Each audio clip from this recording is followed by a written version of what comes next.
Batting second, the left fielder from Michigan, number 34, Tio Flores.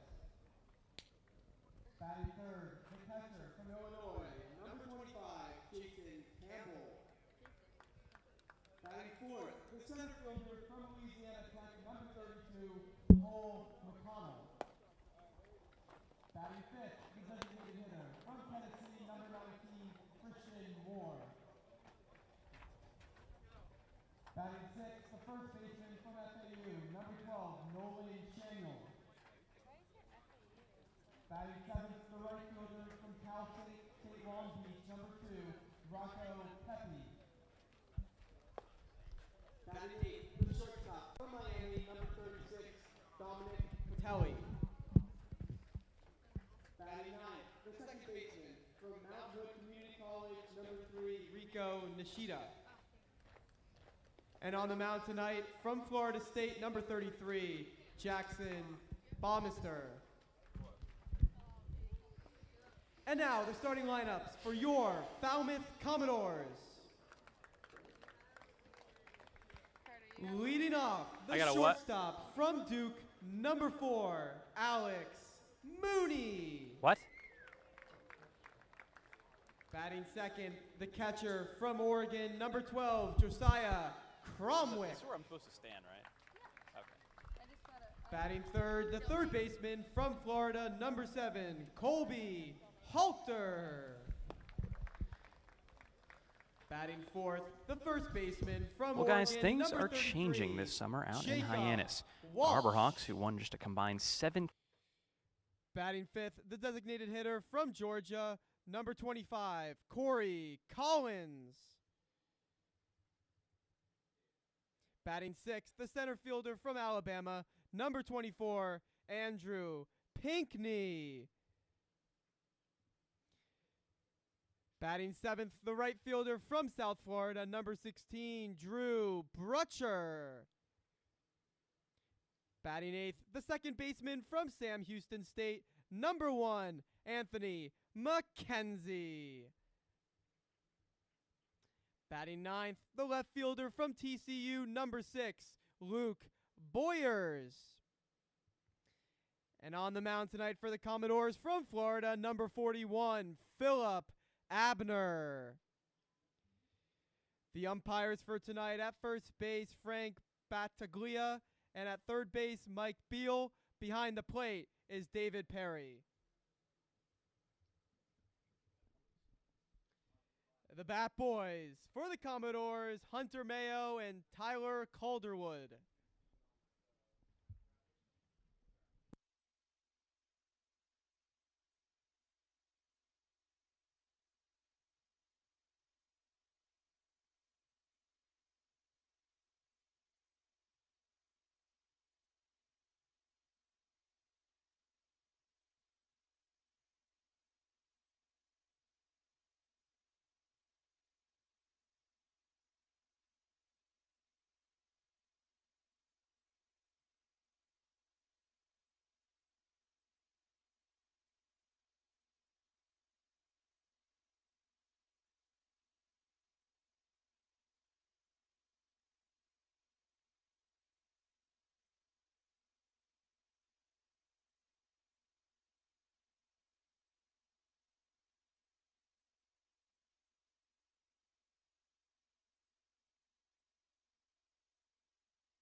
We welcome you to Arnie Allen Diamond at Gulf Fuller Field. It's game number 1 of 3 in this 3-game homestand as the Falmouth Commodores look to snap a 3-game losing skid, and it's going to be against this Hyannis Harbor Hawks team that has been playing some very fine baseball coming into today.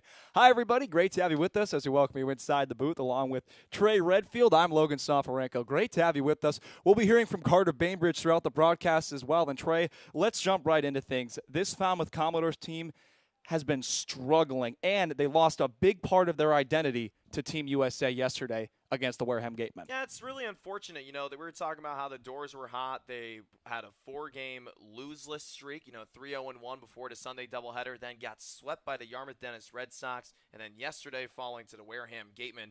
And then you said it, losing 3 guys to Team USA, also 4 if you include Carson Montgomery in that. Maui Ahuna, Braden Taylor, and Jack Payton also on that list, guys going down to Cary, North Carolina. So it's really important for not only the Commodores to get back into the win column today, but also find potentially a new identity, knowing 4 guys are not here playing at the Gov tonight. New identity is a very fine way of putting it because we're going to see some spot starts, if you will, with the starting pitchers. Tonight we have Philip Abner going. Tomorrow we have Drew Sommers going. And then Friday we have Chase Jeter. So in these spot starts, what are we looking for? And let's start with tonight with Philip Abner. We're looking for a staff night. We're looking for bullpen guys to do their things in different parts of games, getting them used to it. Hey, who knows? Maybe some of these guys will become starters next year. We see a lot of adjustments be made in the summer season, and it starts with Abner, a guy who had 22 innings pitched, but the walks and the runs were also over that number 20. So it's really important for Abner to, find his groove here in the Cape League, but also get into a mindset of where, hey, I got to help out my offense a little bit. Let me do my thing in a spot that I'm not really used to. But if it works out in my favor,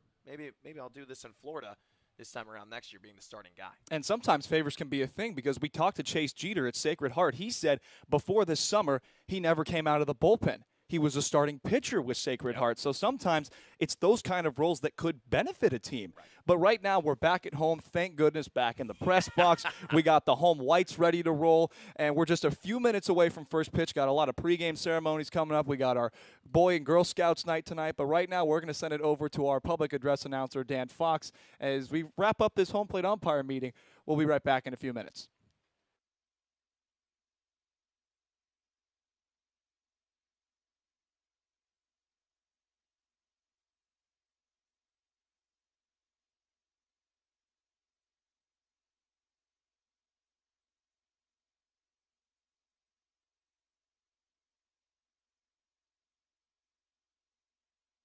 Children in all grades to build courage, character, and skills to be active citizens.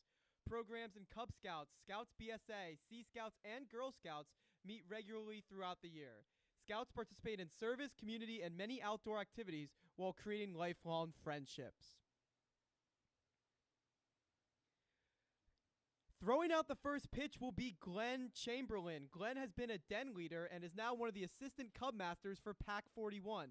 He is a groundfish operations specialist at NOAA Northeast Fisheries Science Center and a proud father of 2 Cub Scouts and a new baby girl.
Scouts from different units provide our color guard tonight. They are displaying our nation's flag along with that of the Commonwealth. Each scout unit in Falmouth also has its own flag displayed alongside.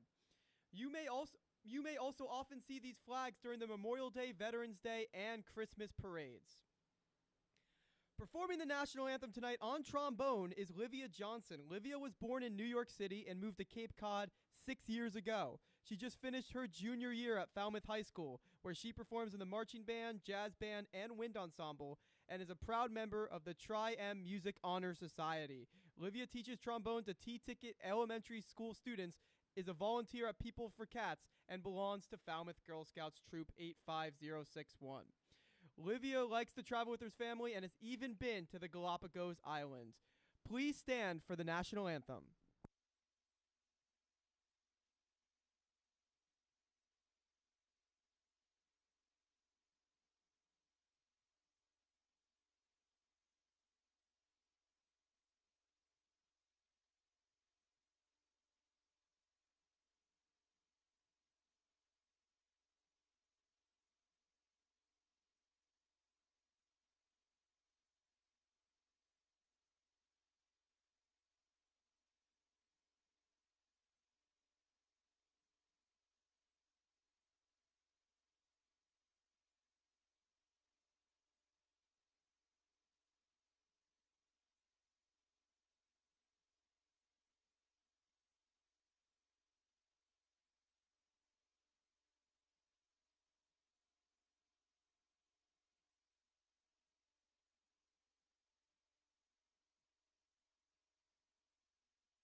And now, for those words we all love to hear.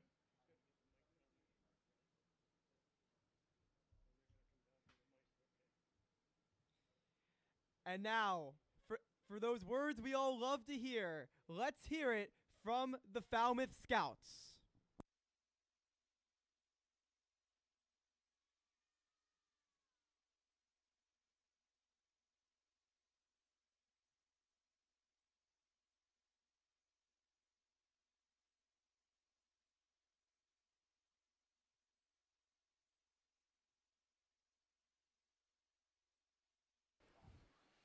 We welcome you back inside, and here at Gov Fuller Field is we have a little standoff going on down the lines with one of the catchers for the Hyannis Harbor Hawks. And then over there, I can't see who it is for the Falmouth Commodores. It's Mikey offense. Tepper. Mikey Tepper, of Mikey course Tepper, it is. yeah. Love to see it. Yeah. Falmouth Commodores back here at home, as we mentioned, first game of a 3-game homestand. And we talked about the importance of being different and mixing some things up. And Trey, this is anything but a normal Hyannis Harbor Hawks team. And for more on that, we're going to toss it down to our third member of our team, Carter Bainbridge, and he's got a lot of good stuff on the changes the Harbor Hawks have made. And Carter, what do you got for us?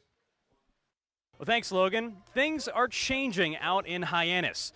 The Harbor Hawks, who won just a combined 17 games and lost 60 over the past 2 seasons, are 7-5-3 right now. That marked good for second place in the Western Division, behind only the first place Katuitt Kettleers. First-year manager Eric Beatty and former Cape pitcher, former general manager Nicholas Johnson have engineered this turnaround that's one of the most dramatic in recent Cape history. Now the Harbor Hawks feature an aggressive base-running attitude, they have a strong pitching staff, and they look like a team that's finally learned how to win. Guys? Well, Carter, thank you so much, and we're about ready to go here at Gov Fuller Field as the starting pitcher for the Falmouth Commodores is Philip Abner, the left-hander, right here making a quote-unquote bullpen start from the University of Florida. Coming into today, Philip Abner, 1 appearance, a 2 1/3 innings of work, 4 hits, 1 run allowed, 1 walk, 1 strikeout, nothing and nothing to his name. And he's going to have to see a Hyannis Harbor Hawks lineup that has been very, very hot, as they will start off with Mitch Jebb, Tito Flores, Jacob Campbell, Cole McConnell in the leadoff spot doing the catching, and then the DH Christian Moore, the first baseman Nolan Shanuel, and then Rocco Pepe batting in the 7th spot, Dom Patelli in the 8th spot playing short, and then Riku Nishida, the stud from Mount Hood Community College, in the 9th spot playing second base. We're in the mid-70s, 74 degrees coming into right here. First pitch set for 6:03 p.m.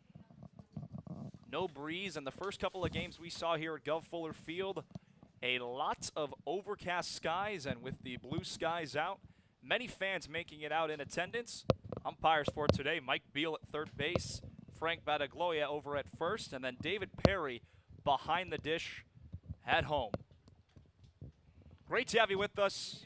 Game number 1 of 3, the Hyannis Harbor Hawks coming into today second in the Western Division at 7 wins, 5 losses, 3 ties.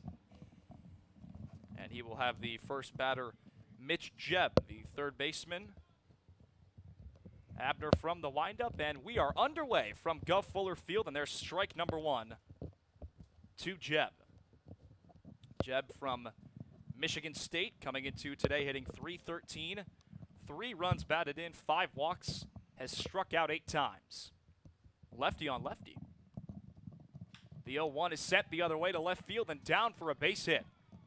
It is a leadoff single for Mitch Jebb. And the Hawks pick up right where they left off.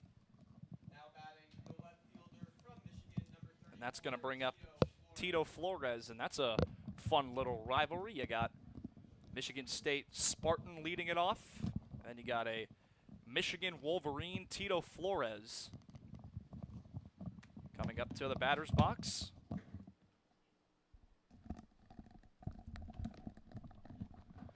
And a little rivalry, Logan, is called the Paul Bunyan Trophy with Michigan and Michigan State, at least on the gridiron.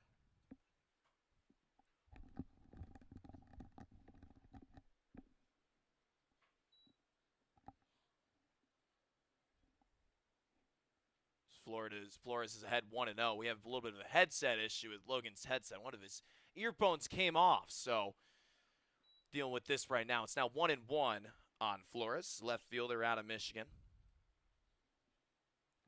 Tito's playing left field today for the Harbor Hawks, a team that beat the Commodores 4-3 off a walk-off wild pitch last time these two faced off. The 1-1 from Abner. Foul to the right side, 1-2 now.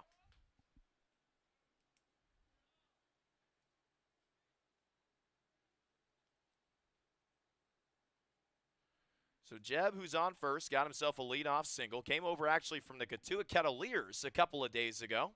Was cut by the Cats, picked up by the Hawks.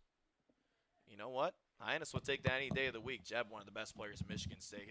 Logan's got his thing fixed. Logan, you ready to go this time, man? Oh, I am.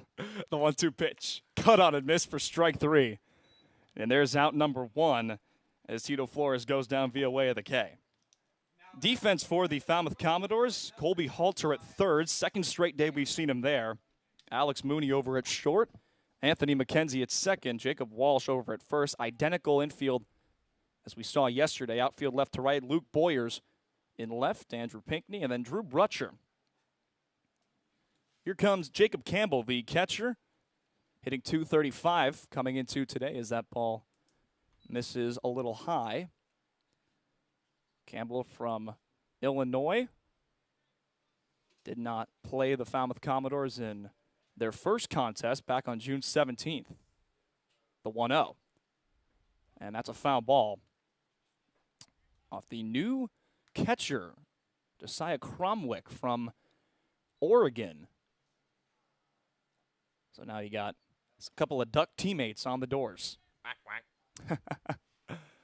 It's like that. This is SportsCenter commercial where the Oregon Duck is reading the papers and he looks out with all the ducks on the pond. You've seen that, right? I have.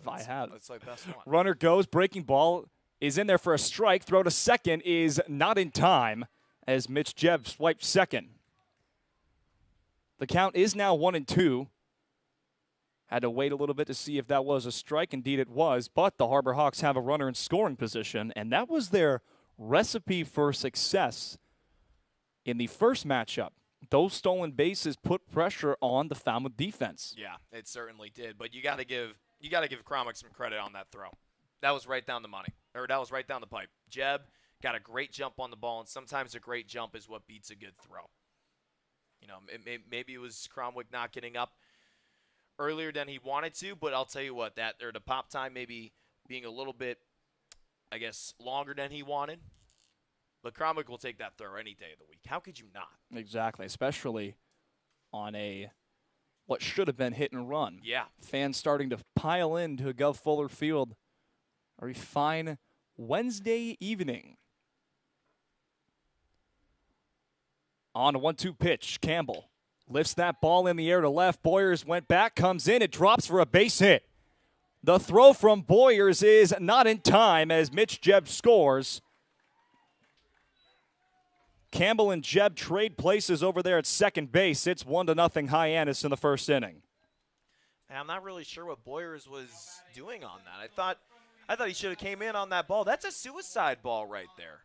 You know, Boyers has the speed out there in left field to make that play. I don't know if it was a bad read off the sun, but I legitimately thought Luke Boyers was going to have the ability to come in and make that catch. You have to be on your horse to make it. Yeah, and maybe get the pants dirty in the grass, but you got to do what you can to keep it a goose egg here in the top half. So now here is Cole McConnell. Breaking ball misses just a little bit low. Cole McConnell coming into today hitting .333. He's driven in 4, struck out 11, has 13 hits on the season. From Louisiana Tech. The 1-0. Breaking ball is fouled back. 1-1. And that's something that we've seen a lot with the Falmouth offense, a lot of lefties. But it's the second lefty-on-lefty matchup thus far. On a 1-1 pitch, McConnell takes strike 2 inside, 1-2 the count.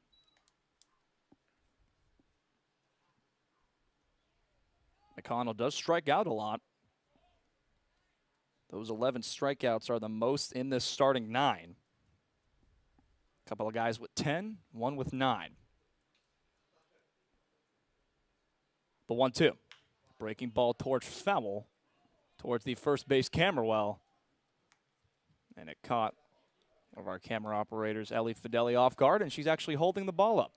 The Harbor Hawks guys are having a joy. I mean, how could you not after scoring a run? But and being 4-0-2 in your last 6. Yeah, I mean, hey, we got a ball yesterday at Wareham on our third base perch. Now Ellie has one. Props to you, homie. The 1-2 again. Got him looking. McConnell can't believe it, but that's the second strikeout for Ebner. And that's what McConnell was saying, is that pitch was just a little outside and didn't even graze the plate. But that's the beauty of summer ball. You can't get too mad about it. Obviously, you want to keep the at-bat rolling as the designated hitter Christian Moore from Tennessee steps up.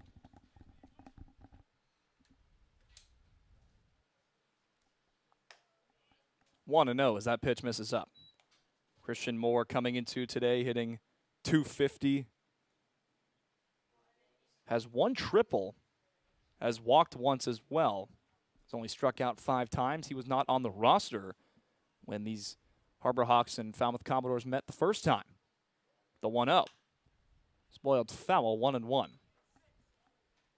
Moore from the University of Tennessee. So making it pretty deep into the postseason.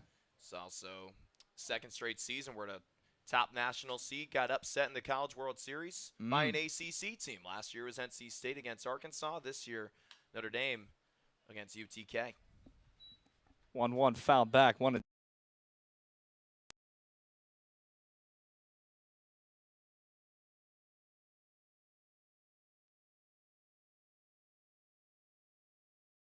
They go. They win the whole thing. 1-2 the count. Breaking ball misses outside. Yeah, Ole Miss was not only was it a team that was in the last 4 in, but it got a really good draw.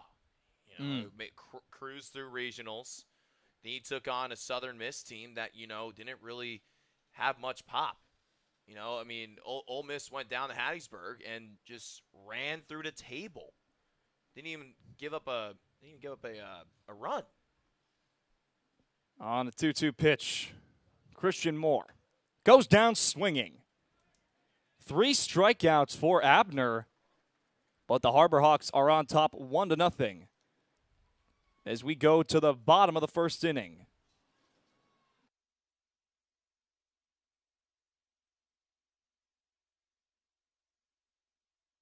Hey there, Commodore fans. Thanks for joining us and cheering on your Falmouth Commodores. Want to take a break from the action? Come make a visit to the merchandise booth. Check us out behind home plate. We have a bunch of new designs for you to purchase, from hats to shirts, jerseys, crew necks, wine glasses, and even baby bibs. You think of it, we probably have it. From youth sizes to even adult double XLs. We have everything you need for family and friends. Be sure to come say hello and get a piece of Falmouth merch. Make a trip before we close up shop in the 9th inning. See you soon, and roll doors.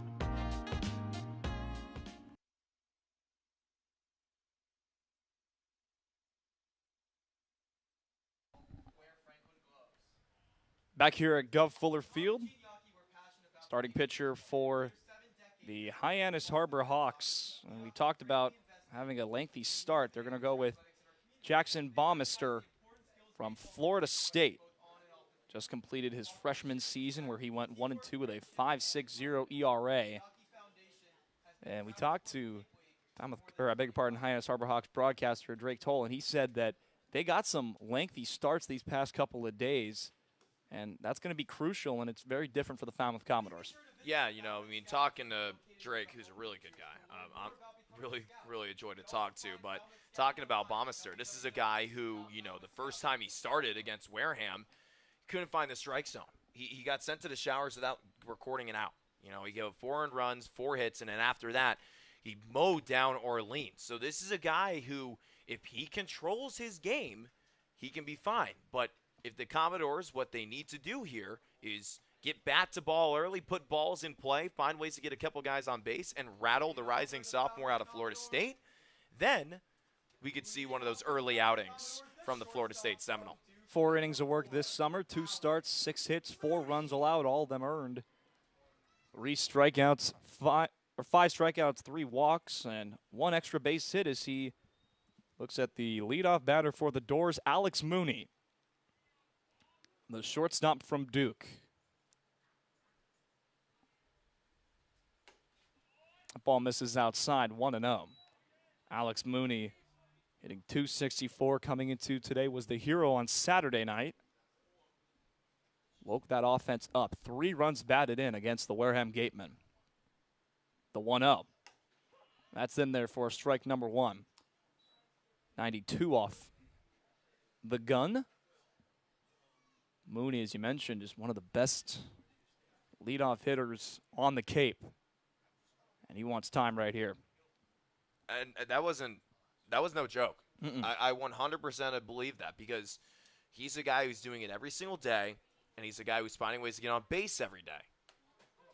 Breaking ball is in there for strike 2, according to home plate umpire David Perry.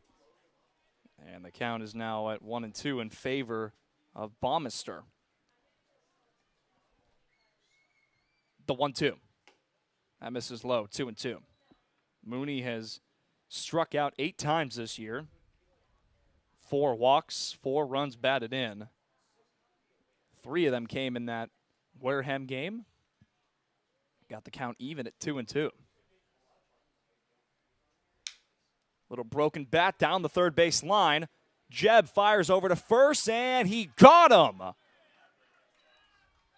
Fine play there by Mitch Jeb, crashing the line, and Mooney is retired. It was on a broken bat, too, but that's a reason why Hyannis went to go get Mitch Jebb when it was told that he was released. And now you see him here on the graphic that we have. He's been such a great impact with the Harbor Hawks this season. Jebb at third, Don Patelli at short, Riku Nishida at second, Nolan Shanuel over at first, Tito Flores at left, McConnell at center, and Pepe in right.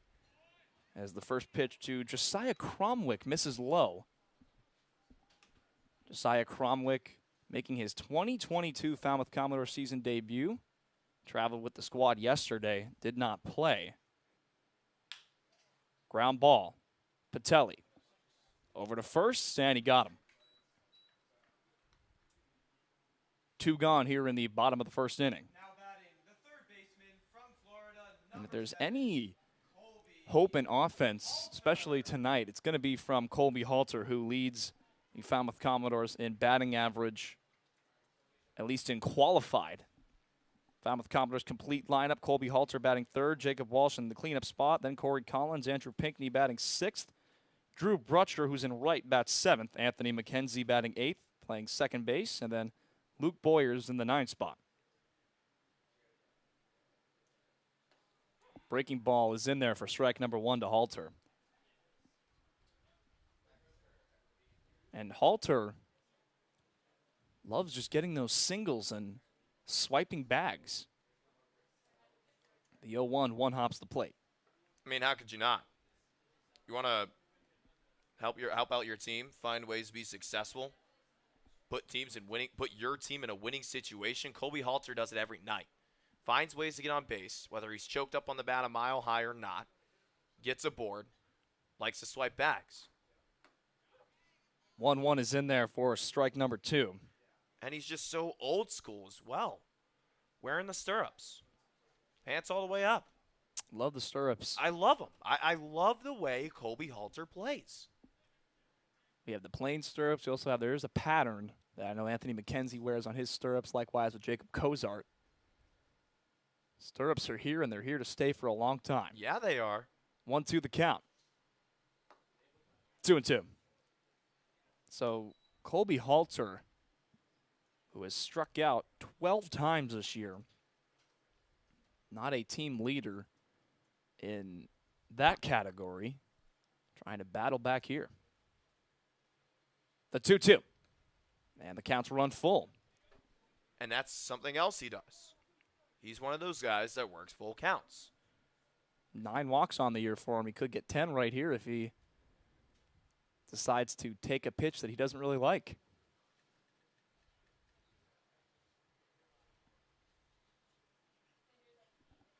On a payoff pitch, Colby Halter goes down swinging. First strikeout for Baumister. 3 up and 3 down go the Commodores as we go to the top of the second inning. Hyannis on top.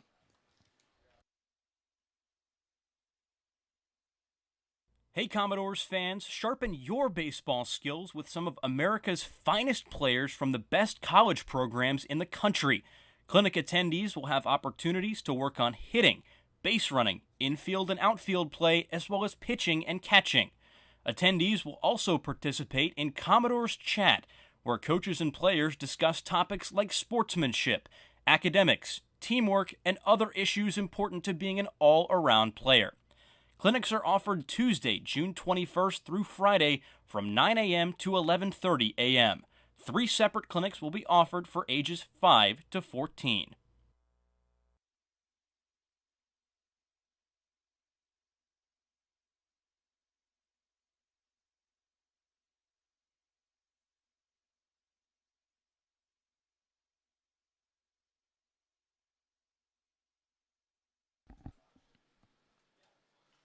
Welcome back to Gov Fuller Field, and well, that's the beauty of summer ball. All these clinics and going around social media and seeing, you know, the field days that the teams do with the community. It is just absolutely inspiring, and the clinics that not only the Doors put up, but all across the league. Right. You know, it's something that you see on our social media pages on Instagram at Fal Commodores. I mean, how could you not miss it? These are guys who give back to the community almost every single day. I mean, they're at least doing it at least twice a week. You see them all around downtown Falmouth, and they're always a joy to talk to, too, even here at the ballpark. And the players get into it. They have fun. Right. I mean, how could you not? I mean, you're doing three-legged races. You're doing kickball games. You're playing wiffle ball. How could you not get into it? I mean, we play wiffle ball all the time, and we're amped. So now it'll be Nolan Shanuel, the first baseman, leading things off for the Hyannis Harbor Hawks. And he'll take ball one low. Nolan Shanuel, last time the Doors and Harbor Hawks squared off, he went 1 for 4, 1 walk, struck out once, but he had a run-scoring single. Took a big hat at that one and came up empty, 1-1 the count. Yeah, you knew he was going to do that right when he picked up his head. When you lose your head in the box, you're going to lose everything else. Breaking ball was spoiled foul, 1-2. And we've seen 3 outs from Abner, and they've all been strikeouts. Nothing wrong with controlling your own game. The 1-2 pitch, Abner, that pitch is sent in the air to center. Pinckney makes the catch. You want to talk about someone that's found a way to adjust. It's Andrew Pinckney. You know, I mean, the bat is still finding its way. You know, he's still trying to deal with the wood bat. He's broken a lot of bats so far. Oh, has but he? But this is someone who has found his way to be really good defensively, and be the reason why he's in the lineup is because of his glove.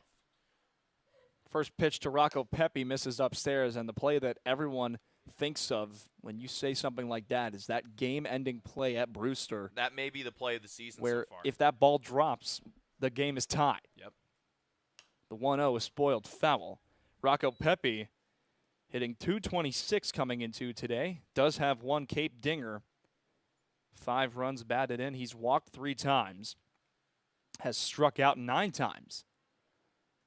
The 1-1. 2-1 the count now. And it was a very, very weird night the last time these two clubs met up. It was raining, but by the time first pitch happened, we saw clear skies. On a 2-1 pitch, Rocco Pepe takes ball 3 in the dirt, 3-1 the count. That ended up being one of the nicest days for a baseball game that we've had this season. And it went by so quickly. We were going into the top of the 8th. The sun had not set yet. The 3-1. High fly ball. Thank goodness it is foul. And the count's run full. Man, that was a shot. Just a little bit early on it. That's what happens when you see those moonshots that go foul. And there was a whole cheering section down there with the Harbor Hawks interns, and they were going wild. They thought it was a goner. On a payoff pitch, Pepe draws ball 4. It's a 1-out walk for the Harbor Hawks right fielder. It's the first walk we've seen issued by Philip Abner as well. So now here is Dom Patelli, the shortstop. He's already been active in the field, made himself a victim of a 6-3 ground out. Said, oh man, I got to gather and fire this thing across. So we'll see if the Harbor Hawks take off. They already have 1 stolen base today. Shows bunt, pulls it back. And it's strike number 1. Patelli at Miami hit .262 in 57 games. 45 runs batted in. He hit 8 home runs. 0-1. That misses up. Right now, Abner had the tough first inning, but he's trying to get that inning-ending double play ball that we've seen so frequently this season. 1-1 is grounded right on cue. McKenzie can't get it, and everybody is going to be safe. We saw some tough hops last night, perhaps another one there. We just saw an announcer jinx there, too. Oh, absolutely. Come on, Logan? First one. Come on. First one in probably 3 years. For you? Absolutely. Oh, man. And I do it all the time. The I really should be saying. The trouble happens. Biggest one was Jim Nance in the Super Bowl back in 2018. And speaking of guys that we had fun seeing the last time we were at Hyannis Harbor Hawks, it was this kid right here, Riku Nishida. He's been a very, very fine second baseman. You talk about stolen bases, this kid's your guy. He'll take ball one upstairs. Nishida coming into today hitting .250. Had the day off yesterday for the Harbor Hawks. 1 RBI. He's drawn 8 walks, struck out 6 times, 5 stolen bases. He's been caught stealing 3 times.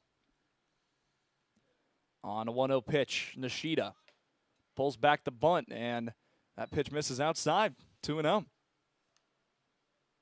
Abner kind of tilting his head, saying, I needed that call. Yeah, and you don't want to be too behind on Nishida because when he gets 2 strikes, that's where he goes funky. The 2-0. Spoiled foul, 2-1. He's already doing it right now. You know, he put his bat just in the middle of the strike zone, so maybe the sign could have been seen.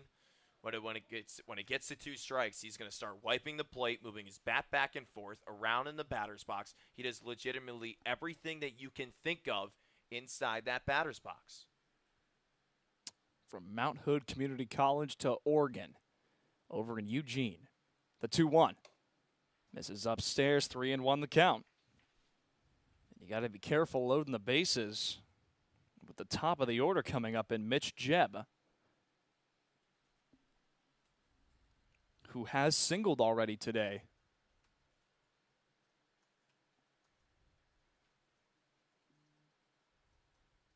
Nishida in the batter's box taking his time. The 3-1. Ground ball up the middle. Mooney takes it himself, throws it over to first, and Nishida beats out the throw, but they get the second out on the fielder's choice. You'll take that any day of the week. You get a force out. It's better than bases loaded and walking Nishida, right? Because one hit from Mitch Jebb here could make it a 4-0 ball game knowing Nishida's speed. Now you create an opportunity to not only, bring less runs in, but also potentially have a fielder's choice at second with 2 outs. And Nishida was flying down that bag. So as expected. That's the kind of speed you'll see on those bases. But it could go away here quickly, knowing he's probably going to go on either this or the next pitch.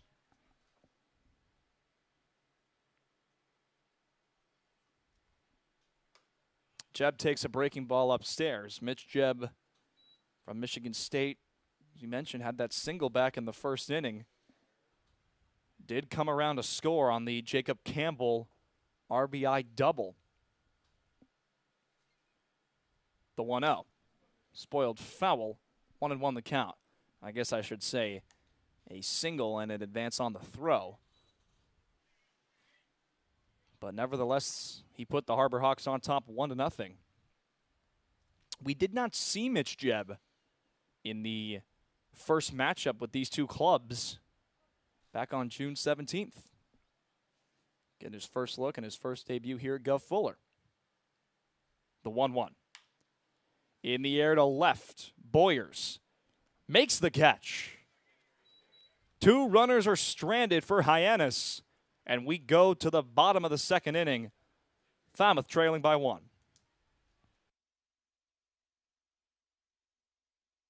And what's your hottest take? Hottest take?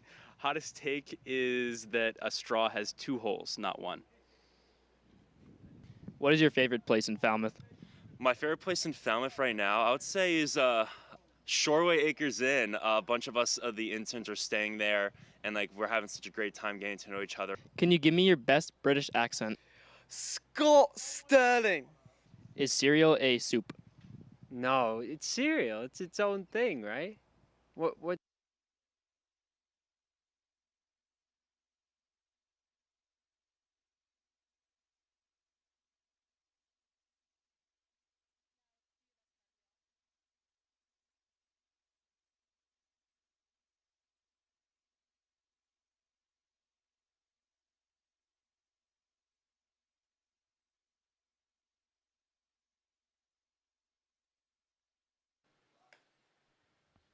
Welcome back to Gov Fuller Field, where the Falmouth Commodores trail the Hyannis Harbor Hawks 1-0. And the doors went down in order in the bottom of the first inning. Mooney, Cromwick, and Halter. And we're going to see Jacob Walsh lead things off for the Falmouth Commodores and partner his batting average going up a lot these past couple of games. Yeah, Jacob Walsh has been a guy who's been trying to figure things out, has been successful in doing that. He had a good weekend. You know, he had himself a home run on Friday against Brewster, a crucial RBI single in what was the 8th inning, I believe, in that Wareham game, right? It was the bottom of the 7th. It was the inning. 7th. It was a part of the 4th spot where he tied it up. Yes. So he's figuring things out. And the Commodores need that. Walsh is a bat where if he swings and misses, you feel it from a mile away. That's just how much power he brings. He draws ball 1 to the righty from FSU. Walsh hitting 171, 2 home runs, 5 runs batted in, 5 walks, has struck out 11 times. 1-0 pitch. Got jammed big time there as he spoils that one foul. And a lot of his at-bats have been like that, where he's getting jammed, he's just missing the ball. That's summer ball, man. That's the frustrations are found here, especially when you have a good season. Walsh had one of those at Oregon. 1-1 misses low and inside, 2-1. He hit .299 with the Ducks this past season. One of my partners out there said, look out for this guy. This guy's going to have a good career. On a 2-1 pitch, Walsh pops that one up, foul out of play. Just a good guy to talk to as well. Every time I talk to Jacob Walsh, it's always a joy. You know, it seems like he's one of the happier guys in the room. And that's just, you know, that's the positivity that he brings. He's a guy that wants to be here, and he shows it. Got the count even at 2-2. Another pop-up, twisting foul. Will it stay in play? Is it in play? It is indeed in play as Mitch Jebb makes the catch. We were waiting on the third base umpire, Mike Beal, to see if he made the catch on the right side of the grass, and indeed he did. And there's one gone here in the bottom of the second. And that photographer's got to be careful because everything up from where Brendan Capozzi is our videographer in that camera well up to the pole is in play. There is a white line over there on that third base side. So that photographer's got to be careful. She is in play right now, and she was interfering with that catch made over at third base by Mitch Jebb. First pitch to Collins misses inside. And, yeah, on the third base side, right where the black pole is, where the netting ends, that's where the line goes across. And, you know, there have been a lot of managers and umpires that have said, get out of there, you're in play. And that's normally what leads to everyone getting out of the way. Photographers, reporters. No one's saying it there that time. A little disappointed because, one, someone could get hurt, and two, you're in the way of the game. Corey Collins, the DH from Georgia, has the count in his favor, 2-0.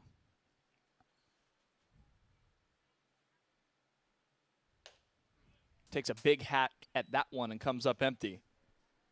Collins hitting for .091 this summer, trying to figure it out. The only 2 hits he had were against the Wareham Gatemen at home. Struck out 8 times.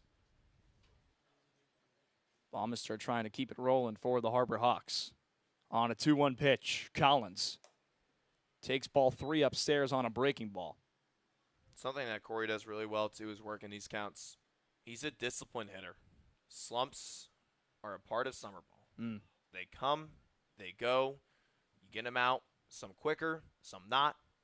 Things get figured out. And he draws ball 4 with 1 out. Well, there you go. Didn't run the count full per se, but worked a very fine at bat. 5 pitches. It's the first base runner for the Falmouth Commodores tonight. So now here is Andrew Pinckney, who we talked about earlier on in the broadcast, how much of a stud he is out there in center field. We had a response on Twitter when he made that sensational catch. Someone said, these guys are shocked, but that's what Pink does out in Tuscaloosa. Take ball 1 upstairs, 1-0. Pinckney coming into today, hitting a $125. 2 runs driven in, 1 walk, 17 strikeouts, which is a team high. On a 1-0 pitch, Andrew Pinckney takes ball 2 upstairs, 2-0.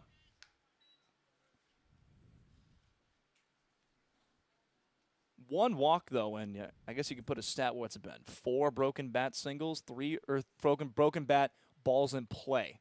I think it's 2 or 3. I think it's 2 or 3. I would say I'm more on the 2 side, though. He takes strike 1 right there. Because he had one against Brewster. And he had one the other night, so he had one guaranteed 2. Wareham. Did he have one on Saturday? I don't think he did. I don't think he did. But 2's a lot either way. He's trying to get this inning rolling and keep that number 2 off of the board in the outs column.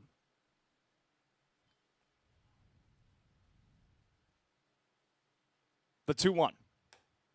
That's in there for strike number 2, and counts even at 2 apiece. And that outside part of the strike zone, it's been very consistent tonight, but that's where we're seeing the strike zone.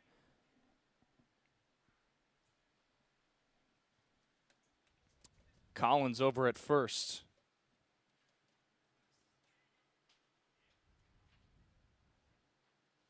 On a 2-2 pitch. Pinckney goes down looking on a breaking ball. 2 gone here in the bottom of the second inning. It's the second strikeout for the righty. And it froze him. Pinckney was, looked at that curveball, thought it was going to stay up, and then it just went right down Broadway. And then you turn around and you see an umpire punch you out. Not the best feeling in the world. Did not see a breaking ball in there for a strike the entire at bat. First pitch to Brutcher is cut on and missed for strike number 1. Brutcher, who's in right field today, coming into today hitting 162, has a solo home run. That was back against the Chatham A's back at Veterans Field. 3 runs driven in, 4 walks, 13 strikeouts. The 0-1. Nothing in 2 quickly. It's so weird what Baumester's doing with his pitches, especially this fastball. Going 91, 92. But recently, in a couple of pitches, he's been getting up to 95. I don't know if it's maybe 2-seam in his repertoire, but either way, he's making it work. The 0-2 misses outside, 1-2. Brutcher did have an extra base hit last night. That was a double against the Gatemen late in the 7th inning. He also scored on a 2-run single from Cozart. That was back in the 8th, and we talked about the importance of 2-out and 2-strike hitting. Saw it a couple of times last night. Talked about it in opening the door. Brutcher trying to just extend this inning with 2 strikes and 2 outs. Harbor Hawks will have Flores, Campbell, and McConnell due up. McKenzie on deck should it get to him. 1-2. Missed outside. We've seen 1 walk thus far. Trying to maybe see another one. But the count even at 2-2. Brutcher, big shift there from the Sheeta as he's deep there in that 4-hole.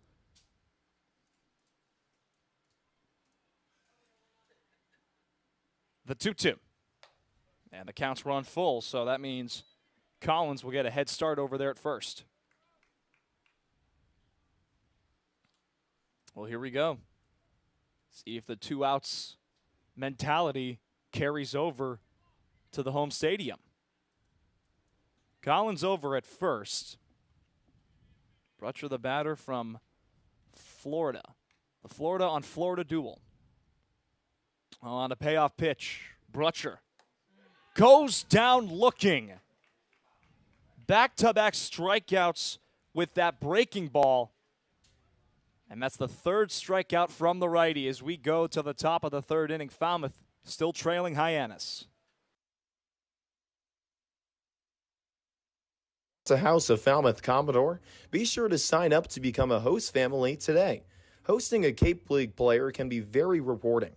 Players connect and bond with the families, often forming lifelong relationships. Please remember that every Commodores player is bound and governed by NCAA rules and regulations. In order to maintain their collegiate athletic ability, host families receive a weekly allowance from the Falmouth Commodores to help cover player expenses. Host families are not required to provide transportation to players. The Falmouth Commodores are very grateful to the wonderful families that host our players each and every year. If you are interested in hosting a Falmouth Commodores player for the summer, contact our housing coordinator, Lisa Smuda, at lisatz143@comcast.net. For more information, visit our website at falmouthcommodores.com. Thank you for supporting our players, and roll doors.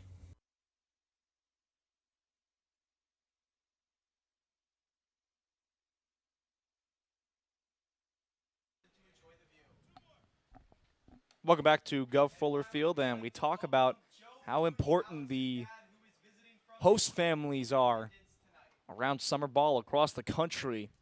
You can create some great memories with these players. And Trey, you told them you got to contact the people to get involved with players coming in and out, and especially when it comes to feeling like you're at home. You get sometimes you get the home cooked meals, you get the reimbursements for the groceries. Nothing like summer ball. Nothing like summer ball. It's one of the best times of the year. It really is. Stars of tomorrow shine tonight. That's the motto of the Cape Cod Baseball League as we are officially in week number 3. Day 2 of week 3. Commodores on a 3-game losing skid. Harbor Hawks last 6 games, 4 wins, no losses, and 2 ties. As Tito Flores digs in, the left fielder. Take ball 1 upstairs. Flores struck out swinging back in the first inning. And we've seen him do some nice things this year. 2 home runs. Takes a big hack there and comes up empty. 1-1 the count. And we said this about the importance of strike 1. Did not get it there, but when he's ahead and counts, Abner, he feels it. 1-1 is grounded up the middle. Mooney. High throw, and it gets away from Walsh, and very fine backup there from Cromwick, as it will be an E6. I'll tell you what, these lips on the edge of the grass are tough, and it's starting to get to some of these infielders. It's just all about adjusting. How quickly are you going to adjust? Yeah. Last night in Wareham, in the gray dirt over at Spillane Field across the bridge, we saw a lot of bad bounces that middle infielders had to adjust to. Anthony McKenzie got burned on one. Anthony McKenzie burned one with him with fielding it cleanly. It got the best of Mooney right there. Jacob Campbell fouls that one off his foot. And this is where you talk about the mental aspect of it, because even though sometimes it just may be routine, especially the past couple of days, we've seen Mooney make a couple of errors. Yeah, I mean, it's also with Mooney, and when you have to rush it like that, throwing errors are going to happen because you're rushing the ball. 0-1 the count to Campbell. That's in there for strike number 2. 0-2 now. Normally you see middle infielders try and play games with that ball. You know, let it bounce once to fool the first base runner, but Campbell got out of that batter's box way too quickly, and in that moment you got to just take the out. 2 started in 61 games. Every contest. The 0-1. Misses inside. We have seen 1 walk from both pitching staff tonight. He's especially in this top part of the lineup.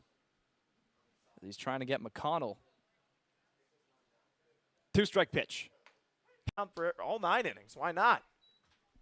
First pitch to Moore is cut on and missed. Moore was also a strike. Tennessee's going to be really good next season. The 0-2. Misses low, 1-2. Third, it's a 2-out double for Christian Moore. That's something Christian, unfortunately, may have been the last pitch to another SEC guy in Philip Abner.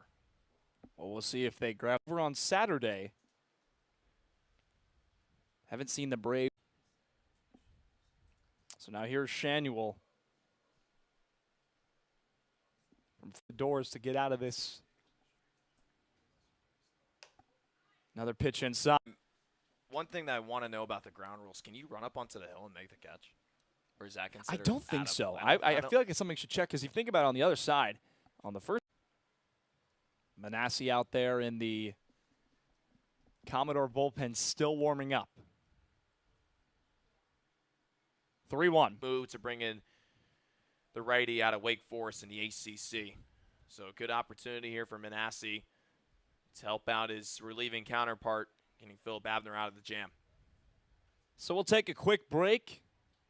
There's just so many different things that make this intern group seem like a really good one.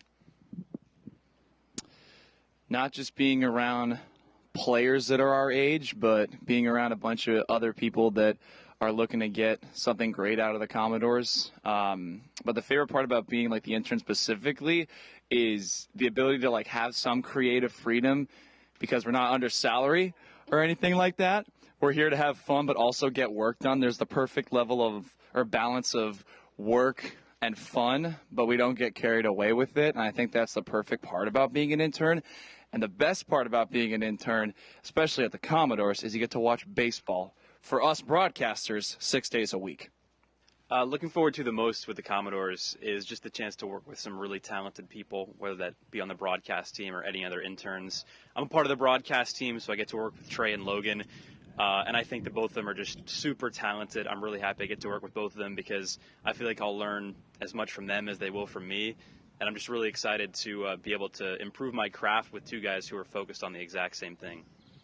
My favorite part about being a Commodore intern is that I get to work on not only my videography skills, but also meet and work with other people that are really dedicated to this field of work. I think just having the opportunity to work with a lot of people that are interested in the sports media business, especially when it comes to baseball, this is the premier league for collegiate players, and I think that getting the opportunity to work with a lot of people from across the country to have this one bond and the love is for baseball and helping these players develop, I think it's going to be something really cool and it's going to be an amazing experience.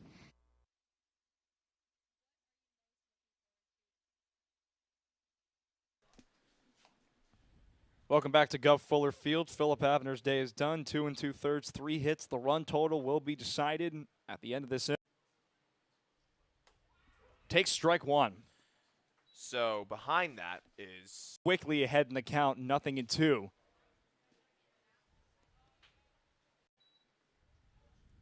going to see this bullpen get emptied. Bottom of the third inning, still a 1-0 ball game.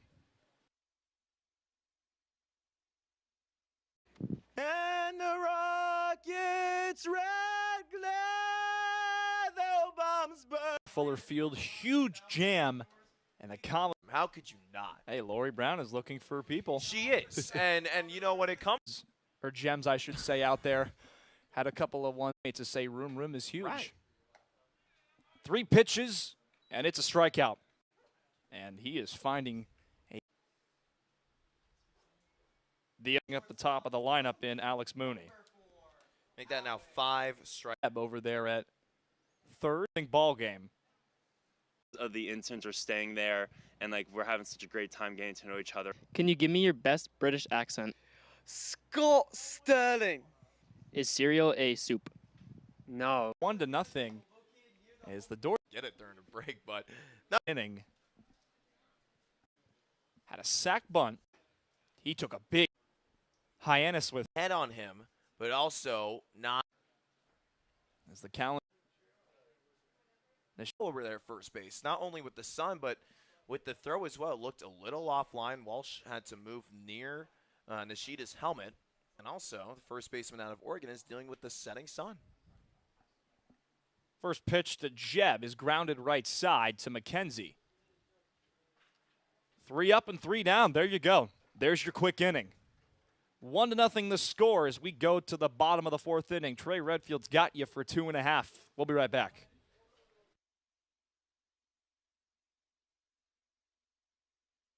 The House of Falmouth Commodore, be sure to sign up to become a host family today. Hosting a Cape League player can be very rewarding, Players connect and bond with the families, often forming lifelong relationships.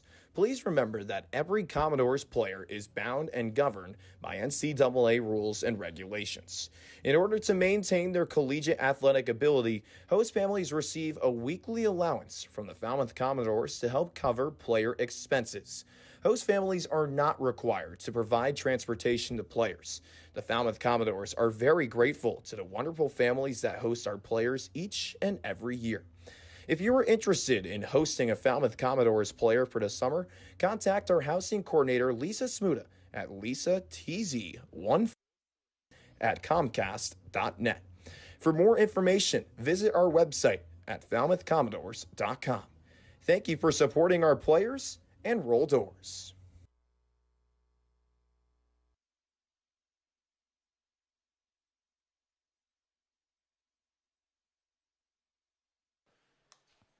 Now into the bottom of the fourth inning here at Gov Fuller Field, where the Commodores trail the Harbor Hawks by a score of 1-0 with Logan Safarenko and Carter Bainbridge down on the field. I'm Trey Redfield. Happy to have you with us for a beautiful night here in Falmouth, Massachusetts. Logan, it's so good to be back. It's first of 3 games that we have at home, back to back to back. Well, not only making his home debut, but his season debut, Josiah Cromwick, and they're looking to get something off this righty. They have yet to have a hit.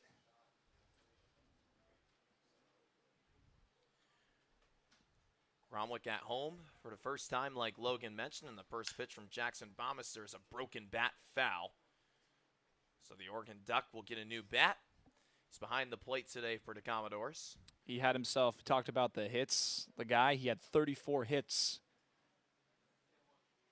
this past sophomore season with Oregon, and correct me if I'm wrong, he might have grabbed like a tiny little piece of the broken bat, and that's the worst part, is that it didn't split in half. It was literally it was about an inch wide and probably 5 inches long. That's exactly what it was.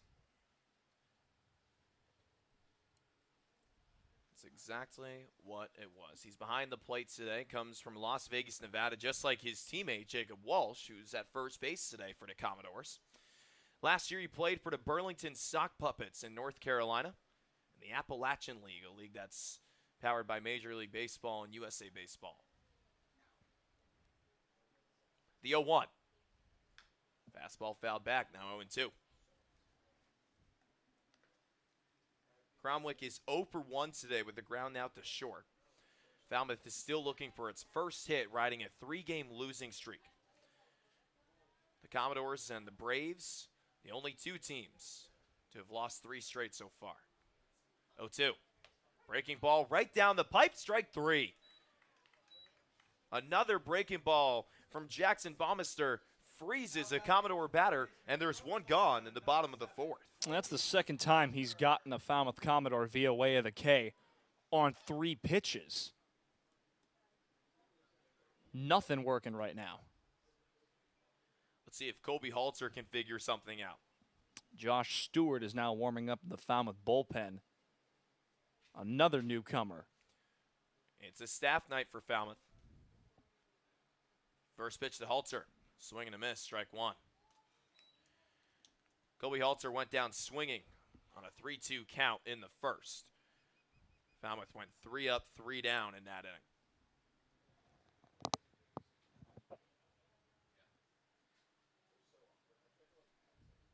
The 0-1. Fastball misses outside. It's now 1-1, excuse me. I had to hold my breath for a second there. I didn't know if that was going to actually be called for a strike, because we've seen the outside part of the plate, even in the batter's box, get called tonight. David Perry's been liking that cutter that's been going outside as the 1-1 comes in and misses low. Now 2-1. Not just for Hyannis, but Falmouth as well. He's been calling a lot of pitches on the outer half tonight.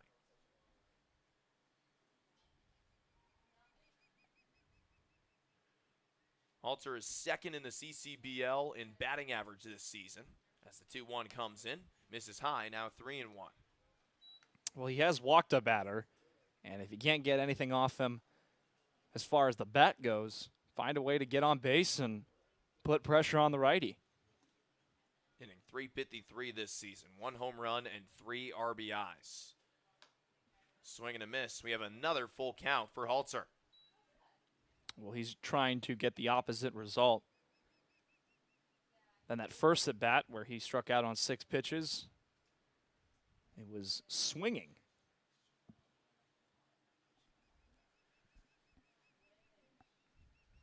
Bamister with his sign. The payoff. Fastball misses low, ball 4.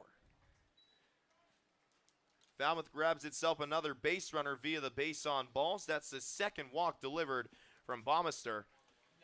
And now there's a base runner on, but still the Commodores are looking for that first hit. Well, just like I said previously, find a way to get runners on base, put pressure, not just on the righty from Florida on the mound for the Hawks, but also on the defense. Force them to make those plays. And look at this deep, deep hole Riku Nishida is in over at second. Yeah, it's wide open on the right side here. You'll see it on your screen here in a second. First pitch to Walsh misses high for ball 1. Walsh did go the other way the other night against Wareham. And he beat the shift against Yarmouth Dennis in game 1. It was in the top of the 7th. He had a single shift to the right side. He hit it over to the left. Patelli right in front of second base. And around second base is 5 o'clock as it's now 1-1 on Walsh. And then over on the right side, Riku Nishida is near first base.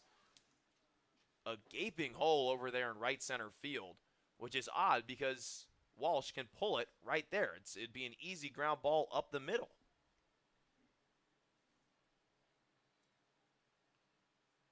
The 1-1. Misses outside, 2-1. Well, if you force back-to-back walks, then you start looking down to that Hyannis bullpen. Even though this kid has been dealing, you got to just look there and see what happens. It's been a lot of one or the other for Bamister. When he finds his groove, he's going to deliver. But there are times where he gets rattled, and we saw that against Wareham earlier in the season, as it's now 2-2 on Walsh. He gave up 4 hits and 4 earned runs against the Gatemen in an 8-4 loss at McKeon Park in Hyannis. And he didn't even get a single out. Halter leads off first. And as Walsh awaits the 2-2. Runner goes, breaking ball misses outside. Throw down to second is not in time, and it gets away from Nishida. Jogging over to third base is Colby Halter. He's now 90 feet away from being the tying run. Well, now, when it comes to the way Walsh swings the bat, we saw this last week, and I just noticed this being from a different angle. He has a lot of force on that swing. May not always look at being from up here in the press box, but when you're on the side and you're in the grandstands, you can see that he has so much force on that bat. He can do real nice things if he puts bat on ball. He's a strong kid. Always a fun guy to talk to as well. 6'4", 220 pounds. Bamister deals the payoff from the windup. Swing and a miss, strike 3. Walsh goes down swinging for the first time tonight, and Corey Collins has an opportunity to grab an RBI. Not only that, but also make this a 1-1 game. Yeah, just the way the first couple innings went for Hyannis, you got to be a little surprised at the fact that he actually the Falmouth Commodores were able to keep this a 1-0 game because 5 and 6 batters. Give credit to Manasseh, so now the offense got to do their job. First pitch to Collins, misses low and away, ball 1. This is the 3rd straight inning that Jackson Bamister has delivered 2 strikeouts. First runner he's had to see in scoring position for the Doors. Yeah, it was a stolen base for Halter to second, a throwing error on the catcher, Jacob Campbell, over to third base. So now 2-0 on Collins. Commodores trailing the Harbor Hawks 1-0 here at Gov Fuller Field. Sun's starting to set here on Cape Cod. Beautiful words in that sentence right there. On Cape Cod. That's key. The 2-0. Fastball finds the inner half, strike 1. He is not going to swing the bat at that pitch. I feel like you say that a lot. Because he wasn't going to, especially on a 2-0 count. You're right. I got to give you credit. You're always right. Especially on a 2-0 count, he is not swinging that bat. 2-1. Too high. Ball 3. This is the same exact count that Collins had in his last plate appearance. Walked on a 3-1 count.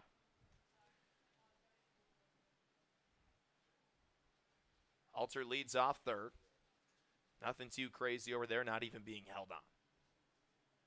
The 3-1. Pop up on the left side. Jeb coming in, calls it, and makes the snag. Oh, he almost dropped it. But either way, he catches it with two hands for the final out. So Falmouth strands one, but still can't grab a hit. 1-0 your score as we head into the top of the fifth. Hey Commodores fans, sharpen your baseball skills with some of America's finest players from the best college programs in the country. Clinic attendees will have opportunities to work on hitting, base running, infield and outfield play, as well as pitching and catching. Attendees will also participate in Commodores Chat, where coaches and players discuss topics like sportsmanship, academics, teamwork, and other issues important to being an all-around player. Clinics are offered Tuesday, June 21st through Friday from 9 a.m. to 11:30 a.m. 3 separate clinics will be offered for ages 5 to 14.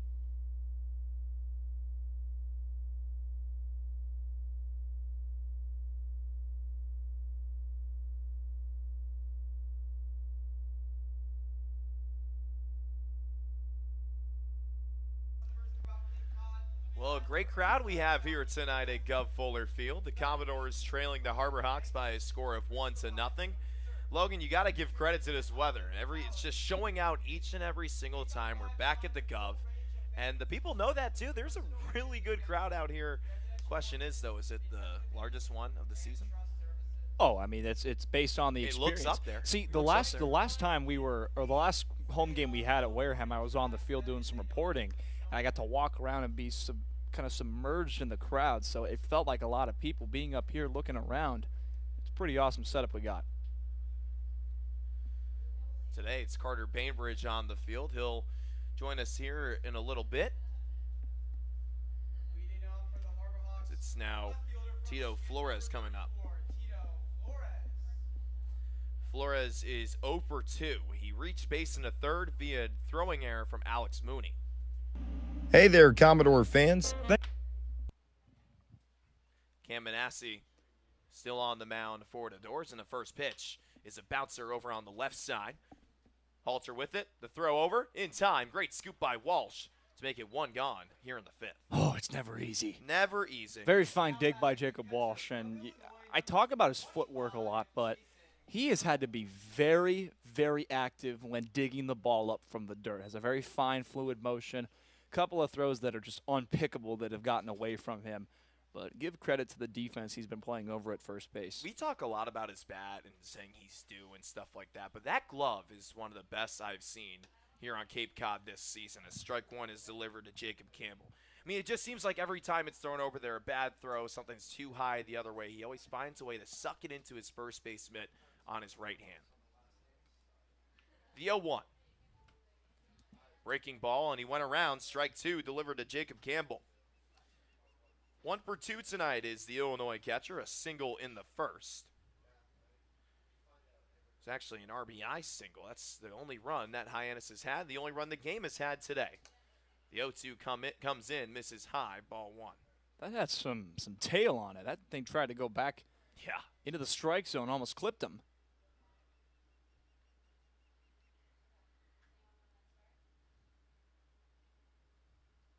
The 1-2. Swing and a miss, strike three. That's Manassi's second strikeout on the evening, and there's two gone here in the fifth. Well, give credit to Manassi. Cam had a very fine top of the fourth inning, 1-2-3, trying to replicate that. So here's Cole McConnell, center fielder out of Louisiana Tech, but he mostly played left field for the Bulldogs this season. There's a lot of praise brought by Eric Beatty, the manager of the Harbor Hawks. He told me that McConnell is the best glove he's ever seen, that he's ever coached here on Cape Cod. Wow. It's 1-0 to McConnell. That is some praise right there. Yes, it is. McConnell, one of those guys having to make the adjustment from turf to grass, as his home field in Ruston is all turf over at La Tech. The 1-0. Breaking ball down the pipe. Count even at 1. He's working quick. He's really working really fast, trying to get these outs quick and send it back to his offense. Sometimes that's what works best for pitchers. When they're working quickly and they have control, that's when they know that the game is in their hands. Now 2-1 on McConnell, who started in every game this season with Louisiana Tech, hitting .336 and a career high 9 home runs and 76 RBIs. 2-1 gets away from Manasseh. It's now 3-1. Manasseh comes out of Wake Forest, one of 2 pitchers that the Commodores have from Winston-Salem. The other is Josh Hartle.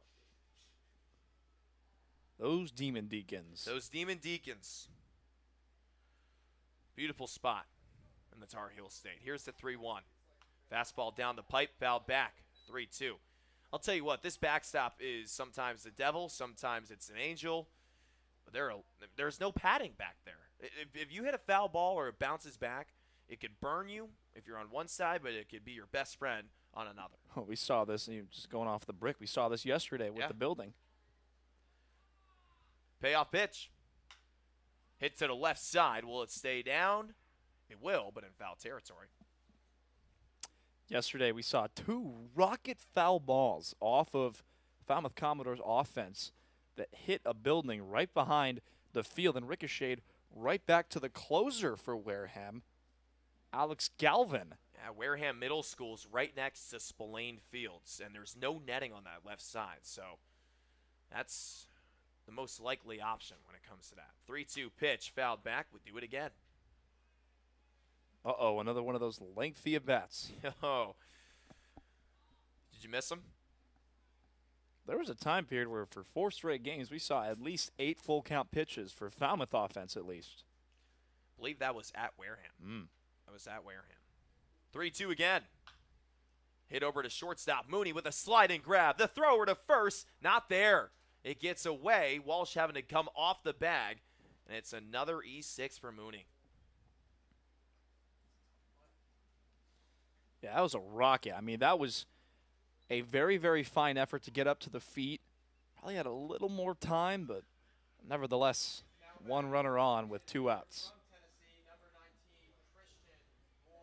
This kid's got the only technical extra base hit today for the Harbor Hawks. Christian Moore, the designated hitter out of Tennessee.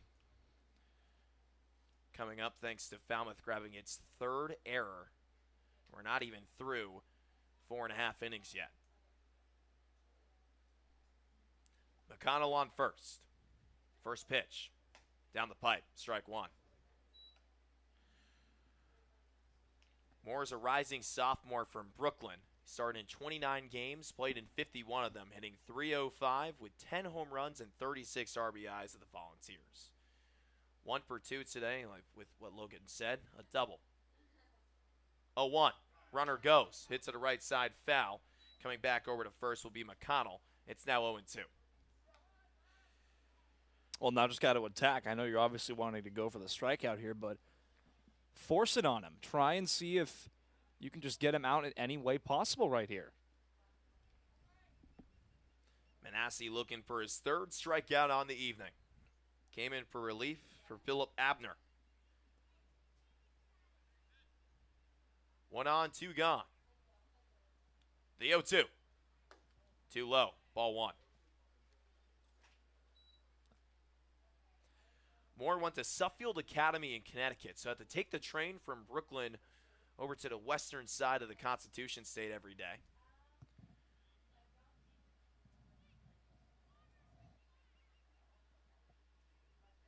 Manasseh comes set.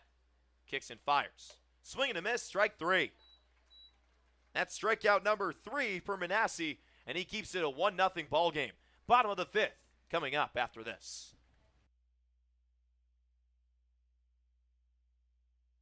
Hey there, Commodore fans. Thanks for joining us and cheering on your Falmouth Commodores. Want to take a break from the action? Come make a visit to the merchandise booth. Check us out behind home plate. We have a bunch of new designs for you to purchase, from hats to shirts, jerseys, crew necks, wine glasses, and even baby bibs. You think of it, we probably have it. From youth sizes to even adult double XLs, we have everything you need for family and friends. Be sure to come say hello and get a piece of Falmouth merch. Make a trip before we close up shop in the 9th inning. See you soon, and roll doors.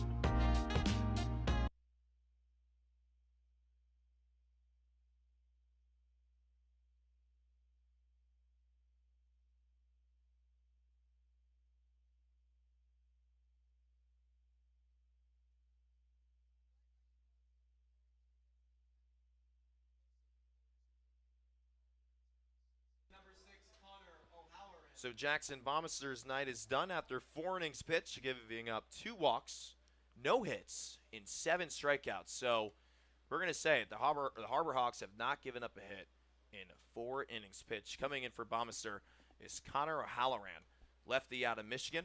He's from Mississauga, Ontario, where he transitioned to a starting role in 2022, so going back to a reliever like he did in 2021.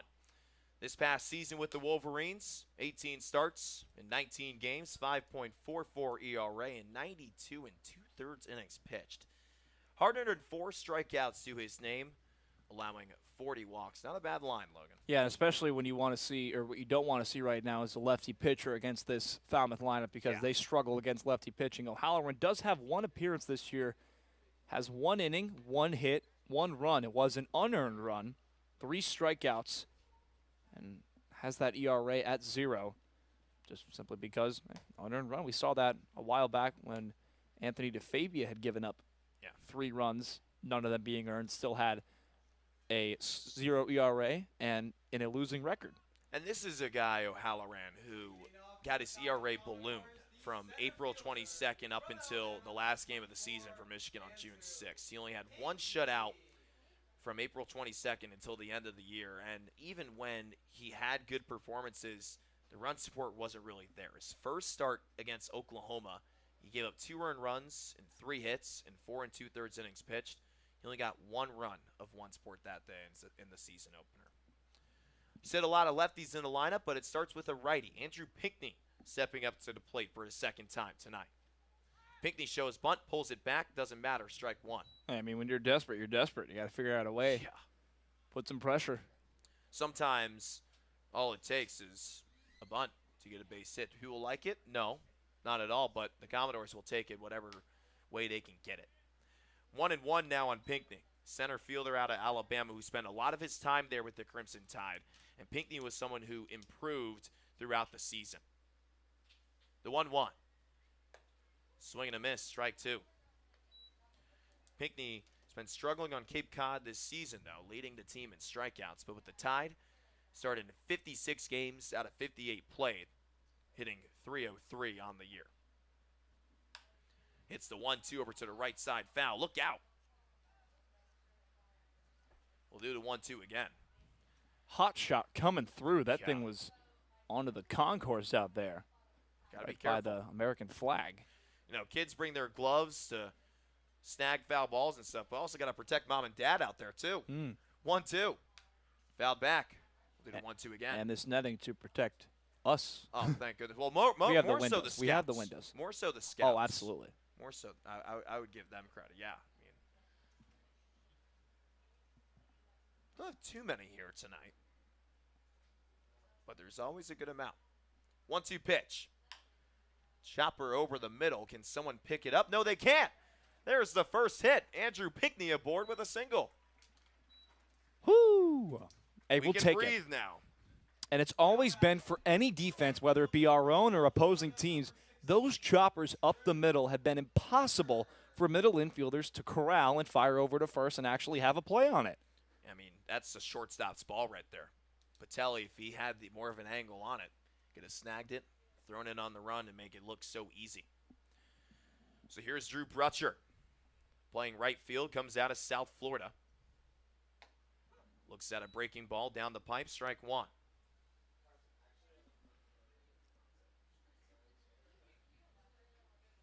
Brutcher this season hitting .162 with a home run and 3 RBIs as the pickoff move to Pinckney is not in time. So 0-1 on the South Florida Bull, who hit .299 this year. had pretty good numbers as well, hitting 13 home runs, 46 RBIs. Did that with battling a lower body injury. This account's now even on Drew. And those are tough in baseball. People don't really realize how tough those injuries are to come back for, especially an outfielder. Pinckney on first. No one gone. The 1-1. Brutcher did not check his swing. 1-2. Mike Beal saying Brutcher went around. So now 1-2 on Drew. Andrew Pinckney on first, just got the first hit of the day for the Commodores. The pitch. Bouncer over to that right side, blocked by Shanuel, who makes the easy play, tapping on first. There's one gone. Pinckney is safe over at second. And sometimes as a first baseman, I talked about this in the early parts of the season, it doesn't have to be pretty over there. As long as you're able to keep that ball in front of you in the infield, you're guaranteed an out. So got lucky there, and the fact that he even had a chance over there at second as he fired over, not in time. But got a runner in scoring position for the Commodores the second time today. The first one was from Colby Halter. He got a stolen base in the third and then advanced on the throw over to third base. First pitch to Anthony McKenzie is cut on and missed for strike one. Anthony playing second base today comes out of Sam Houston State, where he had a really good year with the Bearcats, hitting .242 with 3 home runs and 19 RBIs. All of that dealing with the torn labrum injury. 0-1. Too low, ball one. Good stop there by Campbell behind the dish. Jacob Campbell, the everyday catcher out of Illinois. Talking to Drake Toll, one of the broadcasters for the Hyannis Harbor Hawks before the game today, was telling me how major league ready this guy is. Key part of the Fighting Illini this season.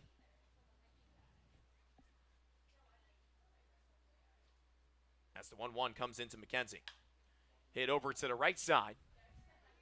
Pepe under it in right field. Pinckney looking to tag. The catch is made. The throw to third. There is a throw. Pinckney stays at second base.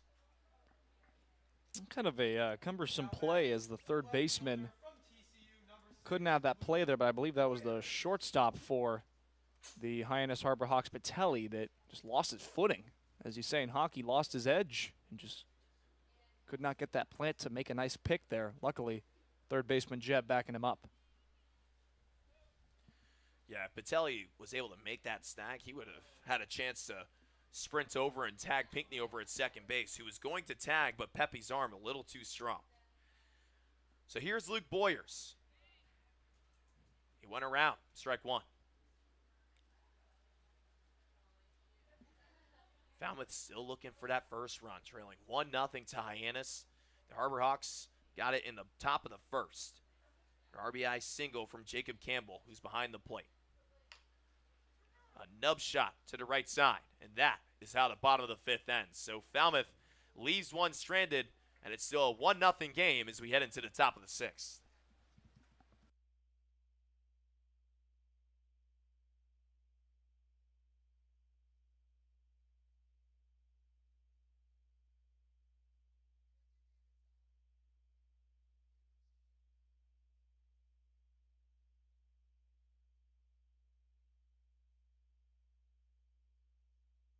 Your favorite breakfast food?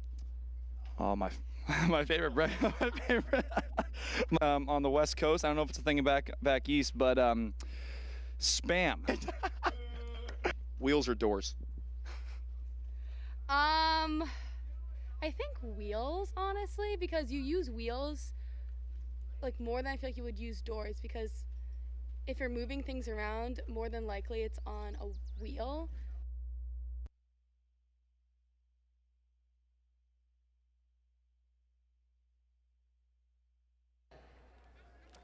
Welcome back to Gulf Fuller Field as we head to the top of the sixth inning.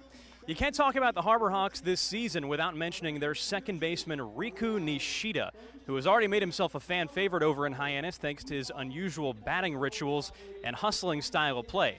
But what Hawks fans might not know about Riku is that he could have very well not ended up here in the first place. I talked to Nishida preseason, and he said that he nearly quit baseball altogether after his prep career at Tohoku High School over in Japan was over. He said he had an offer from a Japanese university, but didn't want to take it because he was exhausted by the intensity of Japanese baseball culture and practices.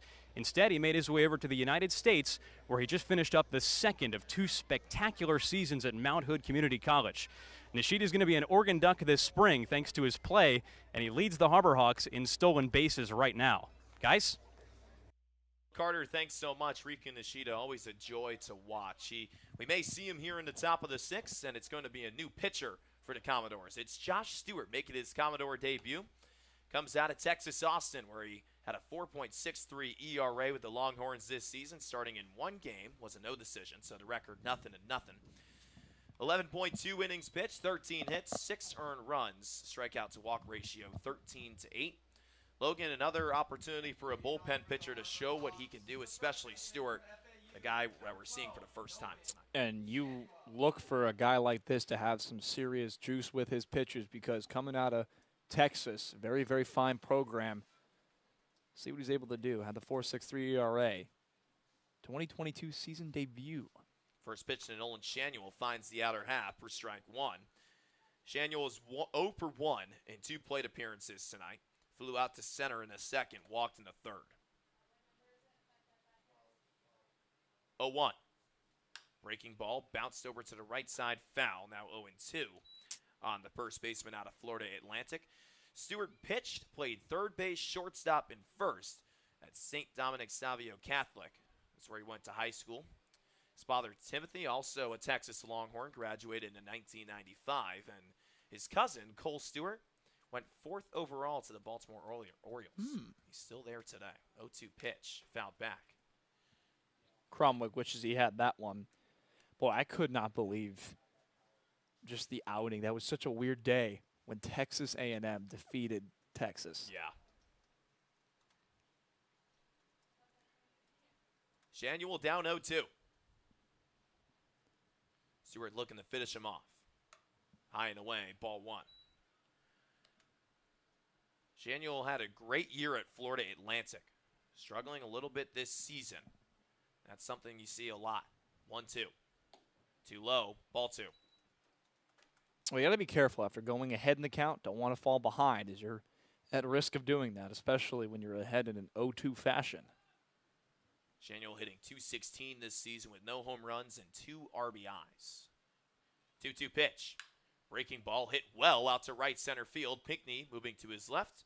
Makes the grab for the first out here in the top of the 6th. Boy, I'll tell you right now, off the edge of that bat right there, I thought that was falling, but Pinckney made that thing look so routine. He didn't even get underneath it to make that catch. He kind of reached out for it, but he had that route ready to go. Looking like a Giselle out there. The long legs of Andrew Pinckney making that grab out in center field. One of the best gloves I've seen in the outfield this season. Rocco Pepe at the plate. He starts ahead 1-0. Pepe comes out of Long Beach State, playing alongside Jerron Watts-Brown. Here's the 1-0. Swing and a miss, count even. Oh, that was filthy. That was nasty. I would love to ask him personally what that pitch was, because that was, it looked like a changeup, but that was a good one. Might even been a slider. Pepe hit .321 this season with the Dirtbags, as he's now down 1-2.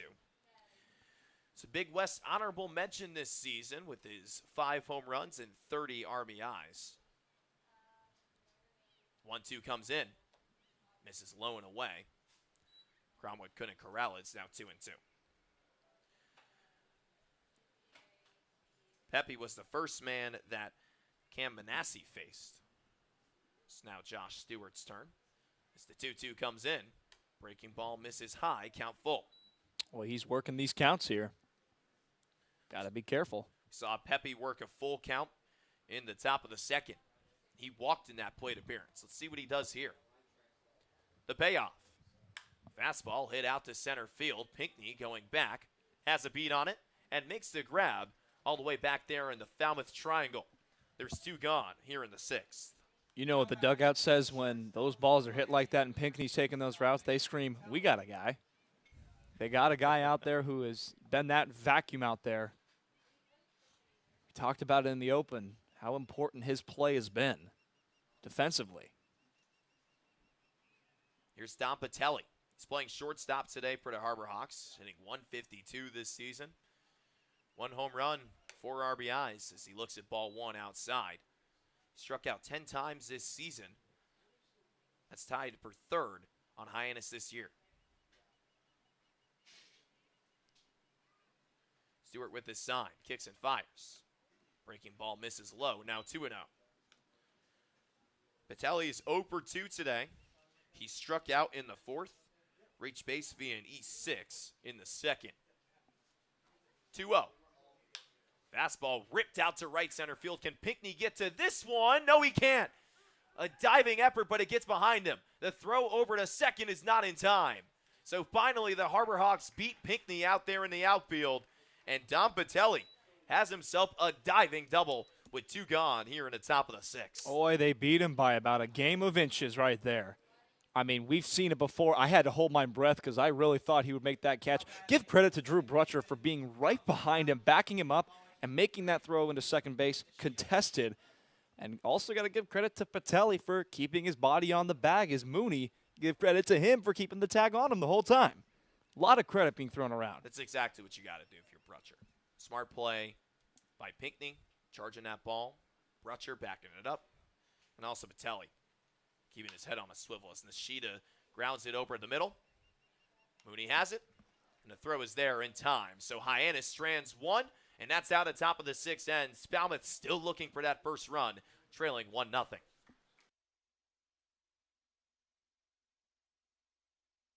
Now, do your best cartwheel. I'm not a gymnast. I think I'd pull something if I did a cartwheel. Would you rather be able to fly or be invisible? I'm going to go with fly, honestly. I think flying would be pretty cool. Be able to be up in the air around everybody, fly with some birds. Be pretty cool stuff, Carson.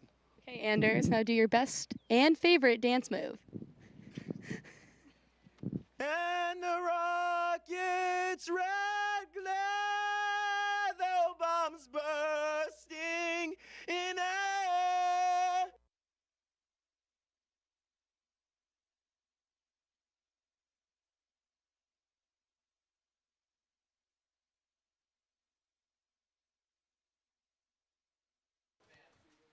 We're into the bottom of the 6th here at Gov Fuller Field. Fans hanging out on the berm. And Logan, I got to tell you what, that is one of the biggest Newfoundland Labradors I have ever seen. My goodness, that thing is a beast. That Tatum jersey's pretty nice, too. Yeah, I was about to say However, though the dog goes to the park is a fantastic tradition. I know it's not necessarily bring your pup to the park day. I know a lot of minor league teams and professional teams have that, but every day is that day on Cape Cod, especially in the CCBL. That's what makes it such a joy. One of the big reasons, I'd say, I would argue at least, because I'm a dog person, it's the best summer baseball league in the country. Because the dogs, and that's it? Well, also because there's a lot of premier talent. Absolutely. Yeah, the talent. Of course, the talent. One of those guys is Alex Mooney, who's leading off the bottom of the 6th. So it's the top of the order due up for the Doors. Still trail the Harbor Hawks 1-0. Falmouth boasts just 1 hit tonight. Mooney 0 for 2 on the evening. As the first pitch from Connor O'Halloran misses outside, ball 1.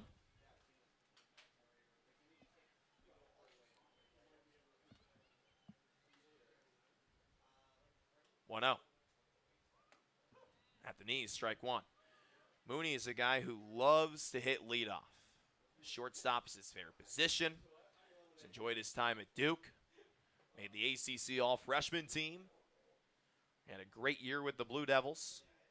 As the 1-1 comes in, hit to the right side, fouling out of play. Now 1-2.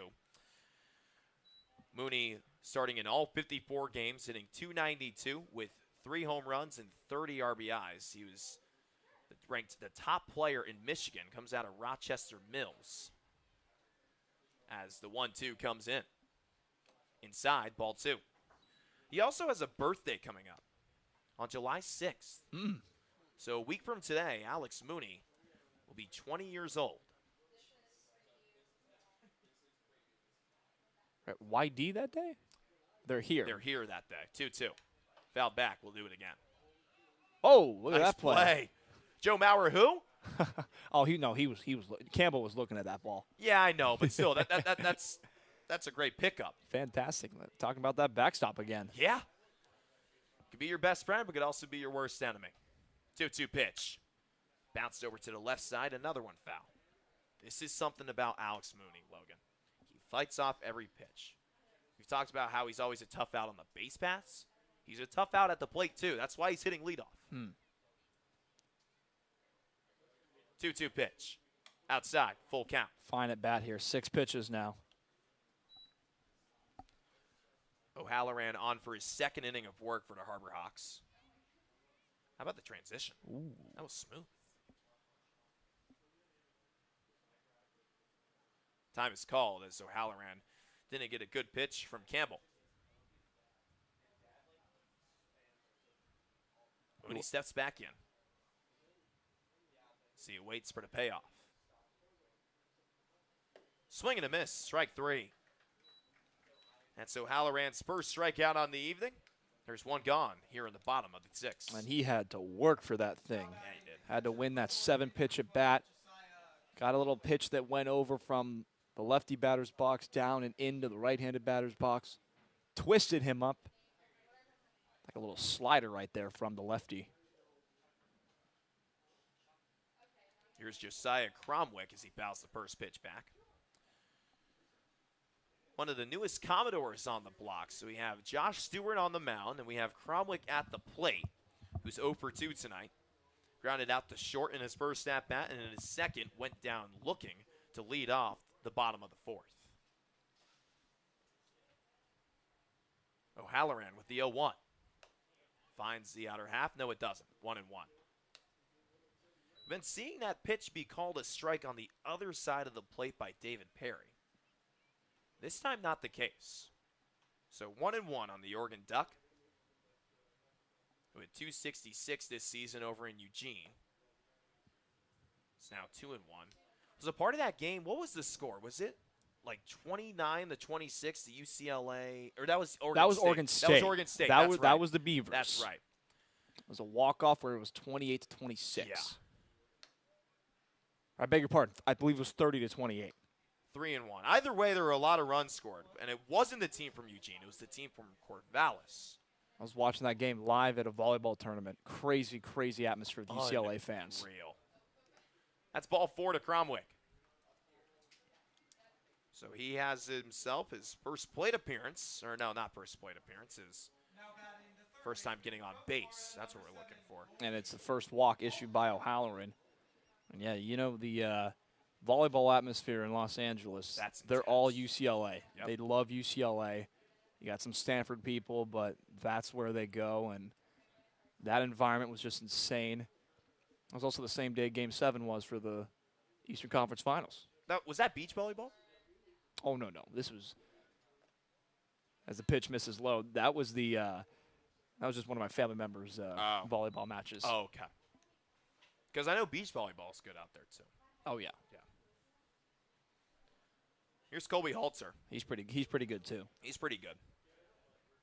Comes from Florida where there are no beach volleyball teams. At least in Gainesville, that is. 1-0 pitch. Goes on the inside and fouls it to the right side. Now 1-1. Cozart almost had that play in the Falmouth dugout. And you notice who is not coaching first base today? It's Ryan Eiley. You know who's doing it right now? Mikey Tepper. It's Mikey Tepper. Mikey Tepper. We saw Jerron Watts-Brown do that last week when Ryan Eiley was absent. 1-1 pitch. Hit out to left center field. Flores moving to his left, makes the grab. 2 gone here in the 6th.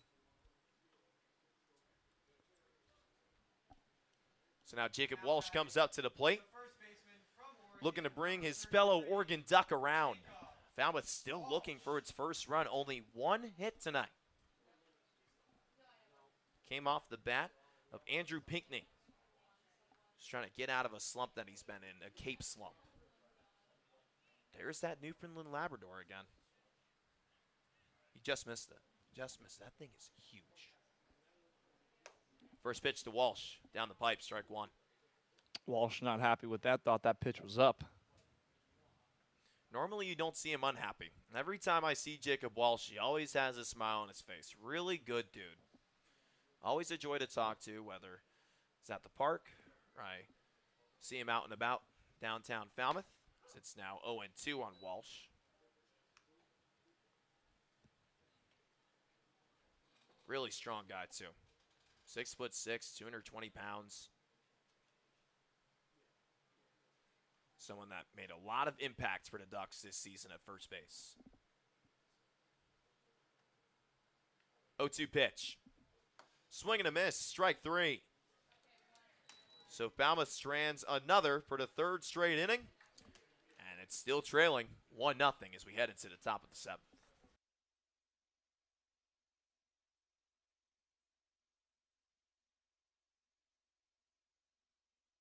The House of Falmouth Commodore, be sure to sign up to become a host family today.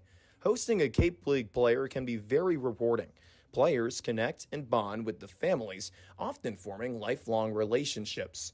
Please remember that every Commodores player is bound and governed by NCAA rules and regulations.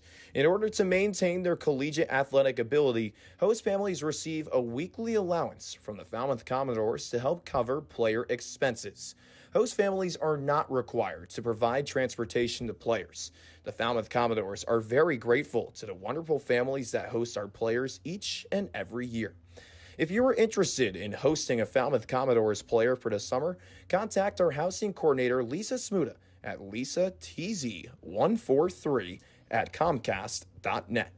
For more information, visit our website at falmouthcommodores.com. Thank you for supporting our players, and roll doors.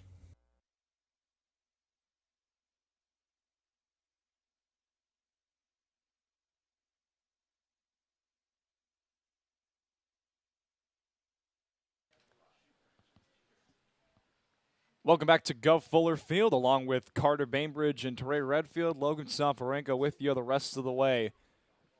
Boy, what a ball game this has been. A 1-0 lead for the Hyannis Harbor Hawks as they had a very productive top half of the first inning, but absolutely nothing since. The Harbor Hawks have stranded 8 runners on base as they will have the top of the lineup in Mitch Jebdu up.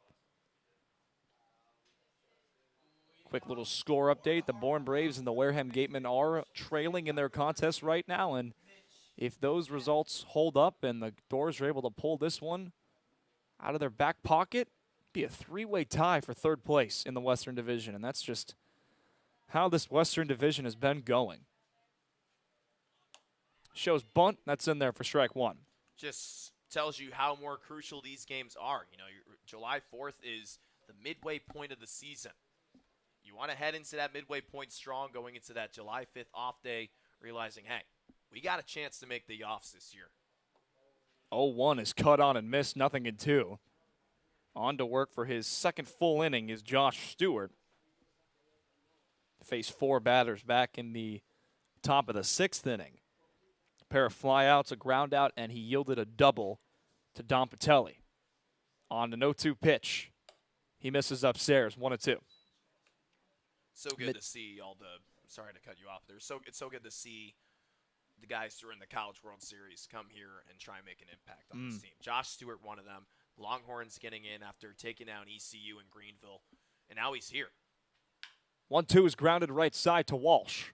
Walsh flips it over to Stewart. Stewart beats him by about a foot.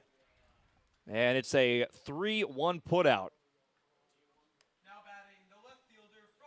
One gone here in the top of the 7th. And absolutely, it's those guys that want to come to summer ball and just have an impact. Josh Stewart was just a freshman.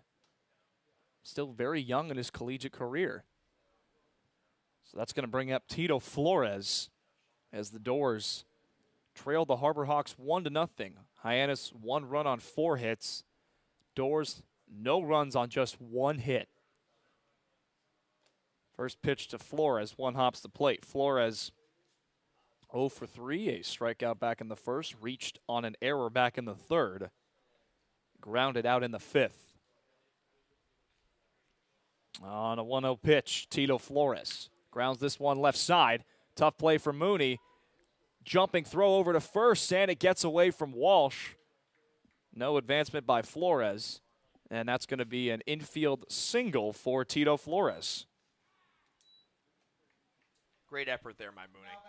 I know he's been struggling in the field tonight, but the fact that he's still doing whatever he can to try and draw it out there is so crucial. You want us to keep going about Alex Mooney? We will. He doesn't quit on the field either. And nothing he would like more to turn a double play. They've had a few opportunities today. There was an error on Anthony McKenzie, and then Mooney could just get one out as Rashida was flying down that line. First pitch to Jacob Campbell, misses outside. Campbell has the only source of runs for both squads today. That was back in the first inning. 1-0 pitch, swinging a high fly ball deep into left field. Boyers was back, now comes in and makes the catch. 2 gone.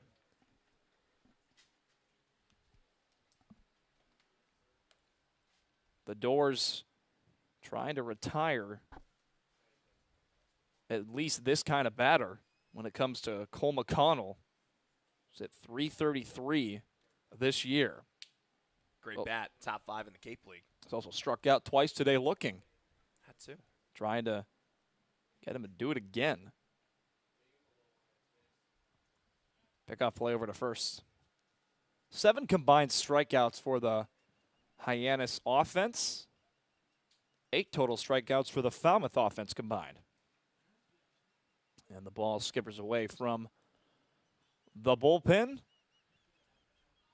But Cole McConnell from Louisiana Tech, we talked about how much of an impact he had this spring.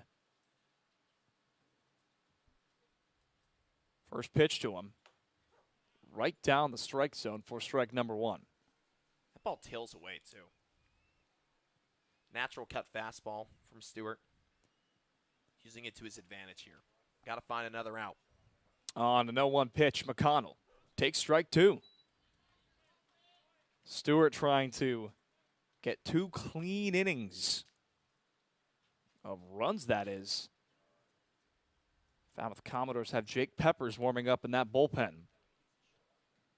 Over at first is Flores.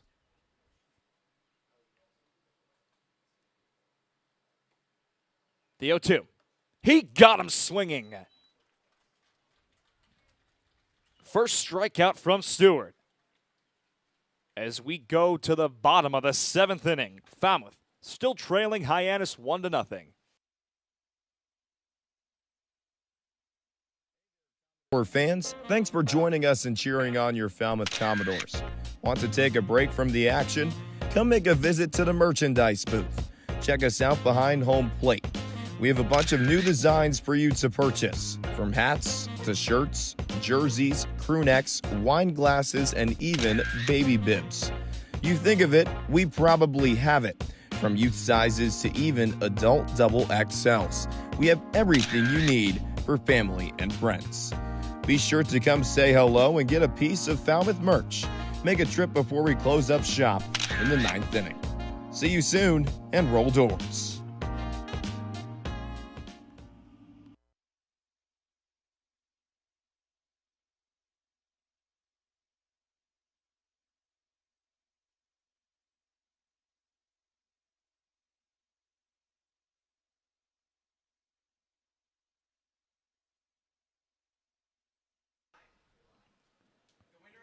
Back here at Gov Fuller Field, Connor O'Halloran on for his 3rd inning of relief work. You got to give credit to both these pitching staffs. Falmouth Commodores they've given up 5 hits, but they've done a good job holding the offense to just 1.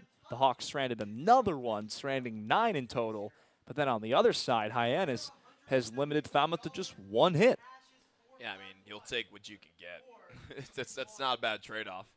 You're gonna handle one side of nine guys left on, but you're going to be winning 1-0, and you're holding your opponent to 1 hit. Take that any day of the week. Boy, look at that sky. Oh, it's beautiful. Absolutely glorious. It's not a pink sky, but not bad. First pitch to Corey Collins, the DH, it misses upstairs. Now we're in the crunch minutes of this ball game. Collins walked back in the second, flew out back in the fourth. On a 1-0 pitch, Collins grounds this one right side, foul. And it eats up our bullpen catcher. Very fine play there to keep it from hitting. I believe that's Cromlick actually out there. Nah, Willie, man. Willie was the one that blocked that ball. Atta boy. The 1-1. 1-2 now. We've seen all parts of the boundaries tested today. We saw the camera well on the third base side way back in the fourth inning.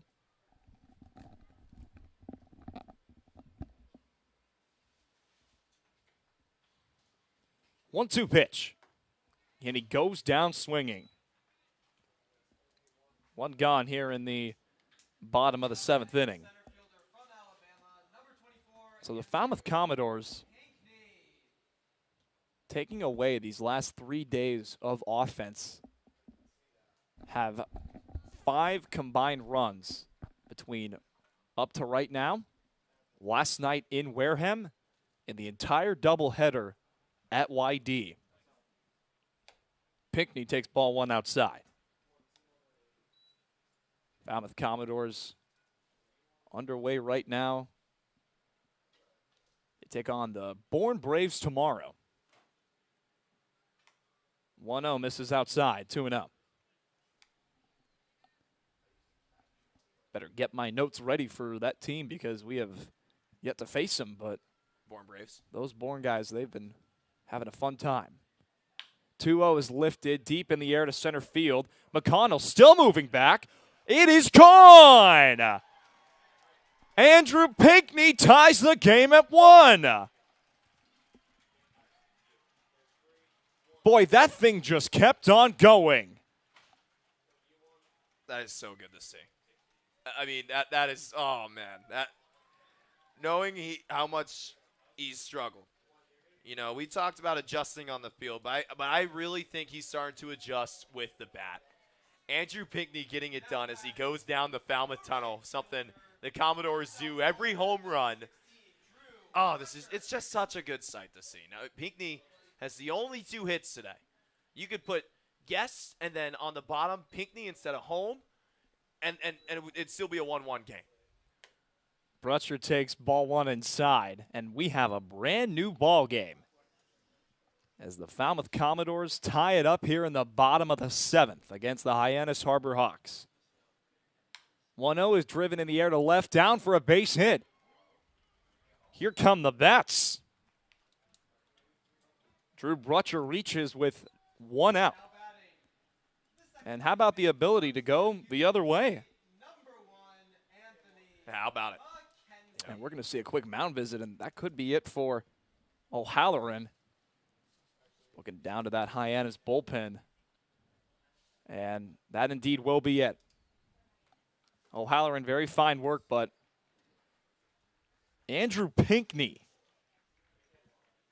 tying the game at 1 with a solo shot. We'll step aside to see who the slinger is. 1-1 ball game. We'll be right back. Commodores fans, sharpen your baseball skills with some of America's finest players from the best college programs in the country. Clinic attendees will have opportunities to work on hitting, base running, infield and outfield play, as well as pitching and catching. Attendees will also participate in Commodores Chat, where coaches and players discuss topics like sportsmanship, academics, teamwork, and other issues important to being an all-around player. Clinics are offered Tuesday, June 21st through Friday from 9 a.m. to 11:30 a.m. 3 separate clinics will be offered for ages 5 to 14.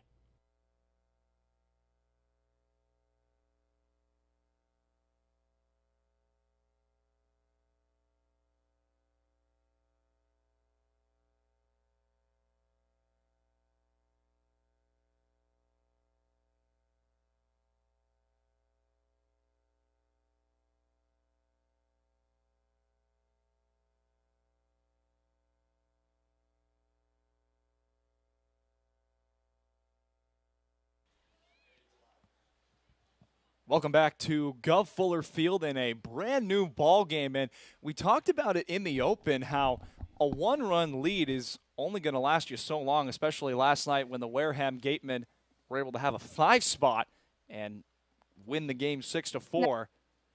But right now, they're going to see a new pitcher, Jordy Allard. Connor O'Halloran, 2 1/3, 3 hits, 1 run. It was earned because it was the solo shot. Walked 1 man and struck out 3. As he yields way to Jordy Allard. Allard coming out of Northeastern, pretty good story here. He was previously at Babson, was also at Southern New Hampshire as Carson Depp starts dancing like a cowboy, and now he's snorkeling.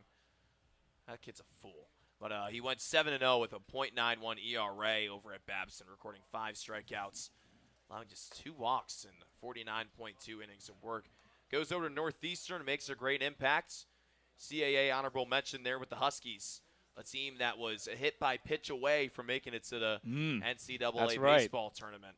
Oh, man. That's just the beauty of conference tournaments right there. And that's not just the beauty of conference tournaments. That's the beauty of conference tournaments with those that have one bid leagues, like the Colonial. Allard with 2 games under his belt this summer, 2 2/3.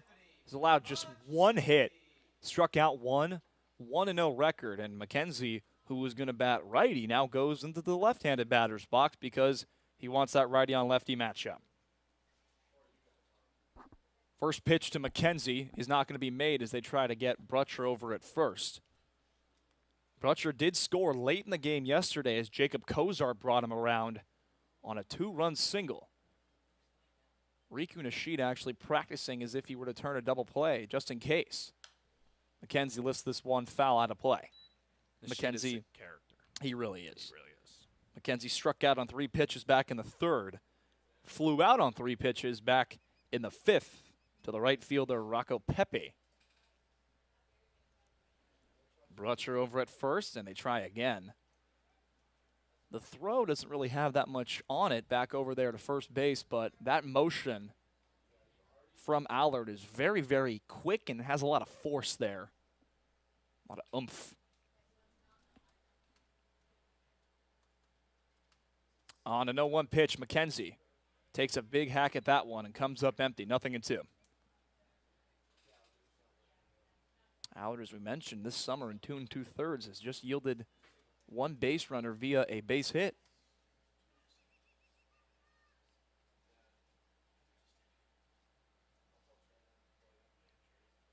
Another pickoff play. 3rd one we've seen over there to first base. Jake Peppers warming up, tossing a lot of pitches down in that Falmouth bullpen. McKenzie trying to extend his at-bat. The 0-2 is foul tipped into the catcher's mitt for strike 3. 2 gone here in the bottom of the 7th. Campbell, he grabbed that glove and showed it right to the home plate umpire, David Perry, and said, that's a strikeout. That's what you got to do as a catcher. Help your pitcher out. Take some initiative there, too.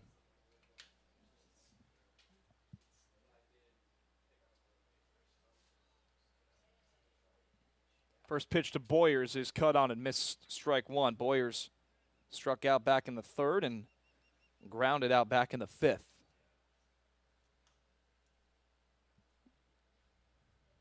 Boyers looking for his first hit in a Commodores uni in 2022. The returning door as the pickoff plays over to Brutcher. Luke Boyers was there last year. On an 0-1 pitch, it's not going to be made as that's attempt number 6. Over there to first base. Brutcher's not even that much of a base stealer. I just got to let him know that it's the go-ahead run right there. 0-1 is right down Broadway for strike number 2. Yeah, I think Brutcher would have been like, when? And then Allard would be like, when what? And then Brutcher would be like, when did I ask? Well, Boyer's trying to now extend this inning and is at bat. The 0-2 pitch. Runner goes, cut on and missed. Strike 3. Allard does his job and strikes out the first 2 batters he sees. But it's a brand new ball game. We are tied at 1 apiece as we go to the top of the 8th inning.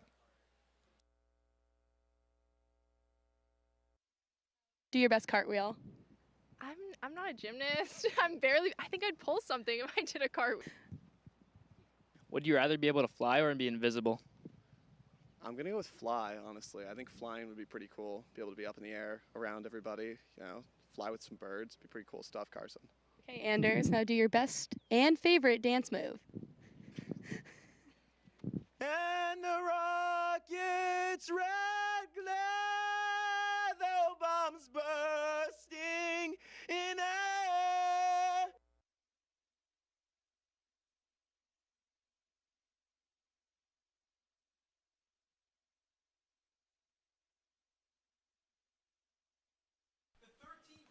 Welcome back to Gov Fuller Field in a now tie ball game. Josh Stewart, very, very fine 2022 season debut for the Falmouth Commodores. His day is done. 2 innings, 2 hits, no runs allowed, did not walk a batter. He struck out 1. He yields way to Jake Peppers. Good to see you, Meg, over there, our Falmouth Commodores photographer. Jake Peppers looking for some better luck, because last time he faced the Hyannis Harbor Hawks, it was a very, very interesting outing. It was a Hyannis heartbreak. That's what it was. Peppers just trying to get used to the things. We talk about getting used to high school fields yet again. One of those is the pitching mound. When Peppers was on the mound against the Harbor Hawks last time on June 17th, he slipped on the mound a lot. A lot of pitchers were going high. Granted, it was raining. The fields were wet a little bit. The fields were wet a little bit, and it was a little bit of a drizzle when he was on the mound.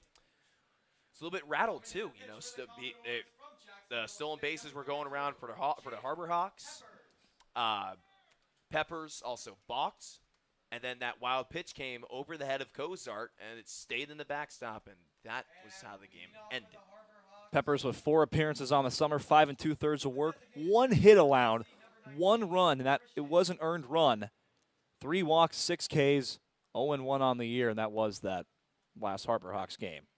First pitch to Christian Moore is cut on and missed for strike number 1. Christian Moore, pair of strikeouts, does have a double. The Harbor Hawks have 2 of those today.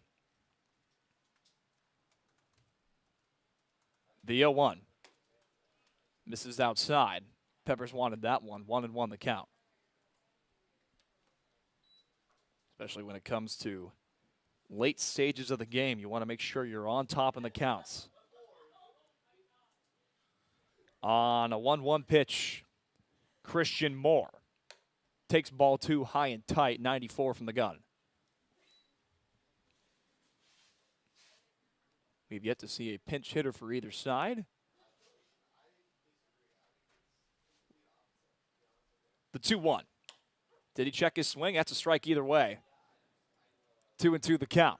They didn't even need to appeal over to the first base umpire because home plate umpire David Perry said it's a strike no matter what. Which is a little odd because on the outer half for a righty, those pitches haven't really been called. For lefties, it's otherwise tonight. Levi Wells in the bullpen for the Doors. 2-2.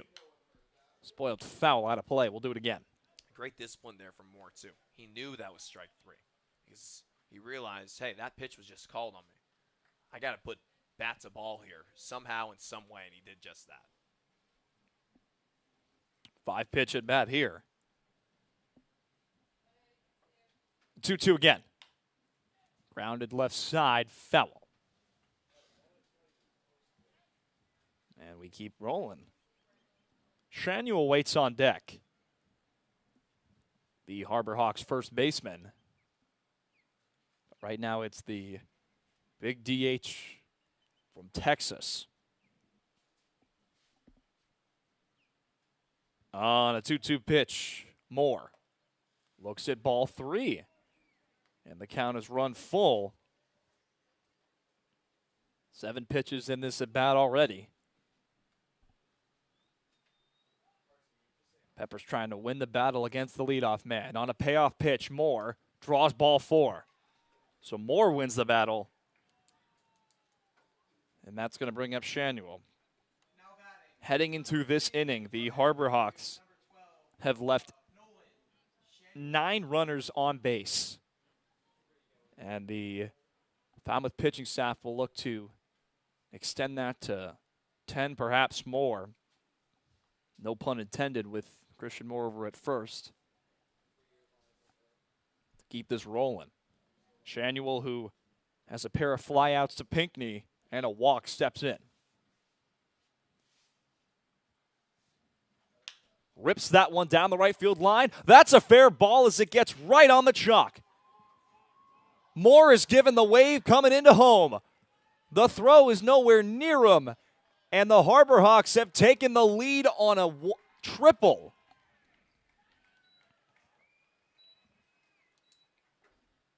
So they give up the solo shot, and they get that run right back.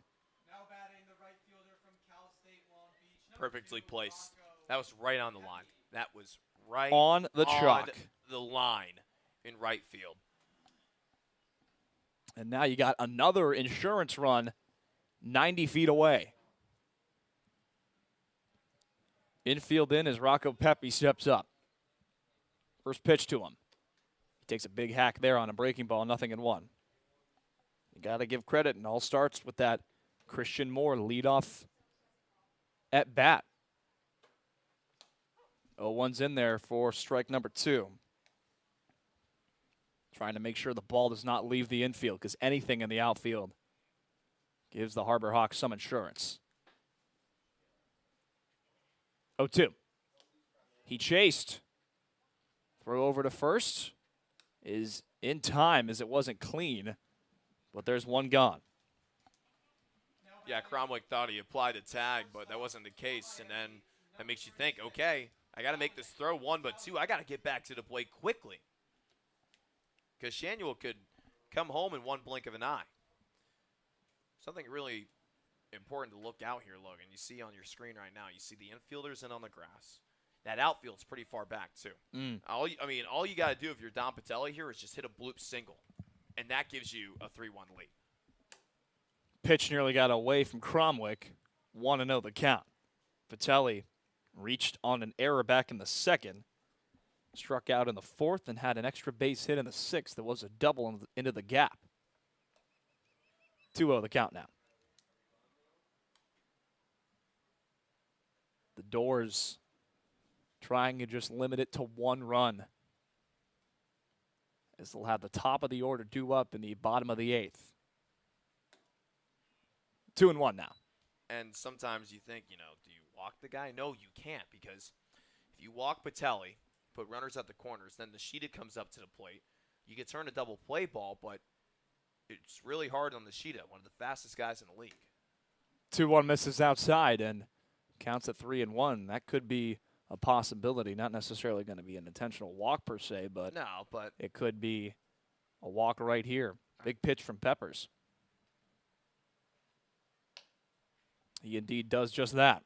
And we'll see if we get a quick mound visit with Riku Nishida stepping into the batter's box. And we indeed will have, looks like, a mound visit, and see if Levi Wells hasn't thrown any meaningful pitches down there in that bullpen. He's just getting loose.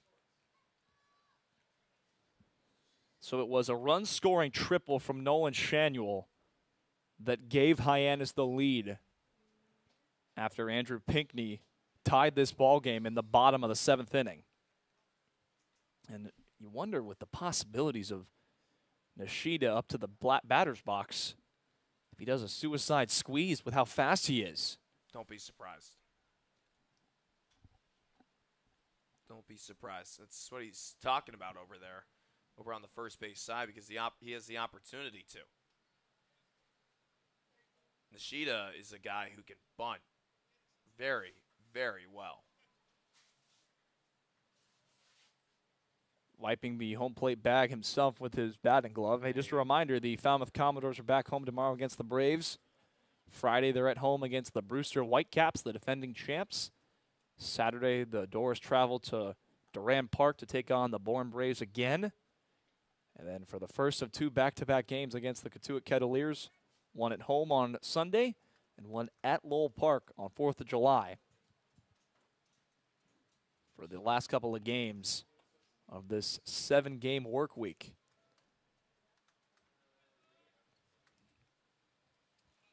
So it's going to be Nishida.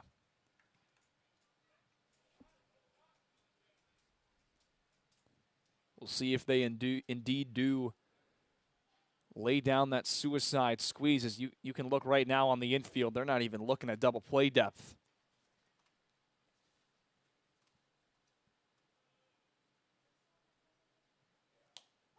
That is in there for strike one.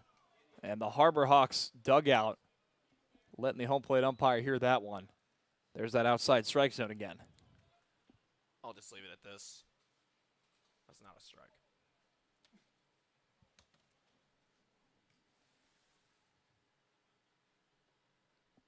Runners at first and third. Shanuel at third. Patelli over at first. A 1 pitch. Runner goes. There it is, and it's a foul ball. Well, they tried it there. They tried that suicide. Both runners in motion.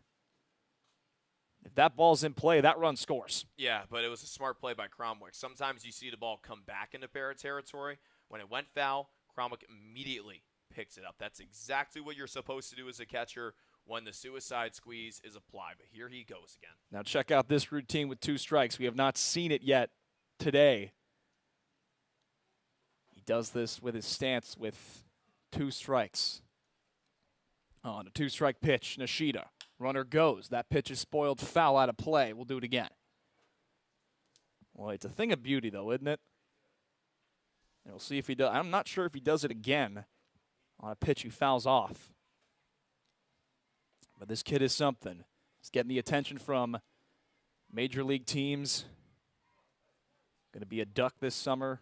Carter with a fantastic piece on him saying that he almost walked away from baseball. 0-2 again. It misses outside, and they're just going to let Patelli get over there at second. So now they're focusing on the batter and nothing more. Look what he does. You know, not only is he doing his thing, he puts the bat right in front of the strike zone. He's not only crowding the plate, but his bat's doing it too. He goes down chasing, though. Big strikeout there from Peppers. And there are 2 gone here in the top of the 8th inning. That extra insurance run for Hyannis waits 90 feet away. And it's going to be a battle between Mitch Jebb and Jake Peppers to keep this a 1-run game.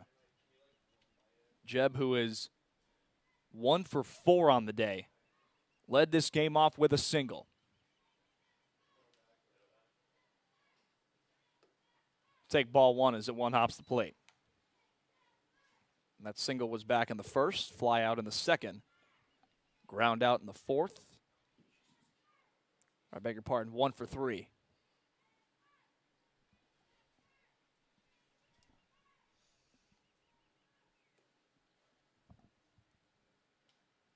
Peppers wanted time to tie his shoe and make sure he is on the same page with Cromwell. On a 1-0 pitch, Mitch Jebb sends this ball in the air to left. Boyers makes the catch. Hyannis retakes the lead, but the Doors limit the damage to just 1 run as we go to the bottom of the 8th inning. 2-1 the score, Falmouth trailing.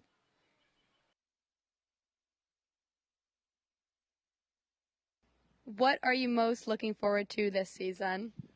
Most looking forward to working with all the interns. It's a really good group, and just a couple of days in, we've already started to bond over different things. The Celtics, hanging out with one another, and even the Red Sox as well. There's just so many different things that make this intern group seem like a really good one. Not just being around players that are our age, but being around a bunch of other people that are looking to get something great out of the Commodores. But the favorite part about being like the intern specifically is the ability to like have some creative freedom, because we're not under salary or anything like that. We're here to have fun, but also get work done. There's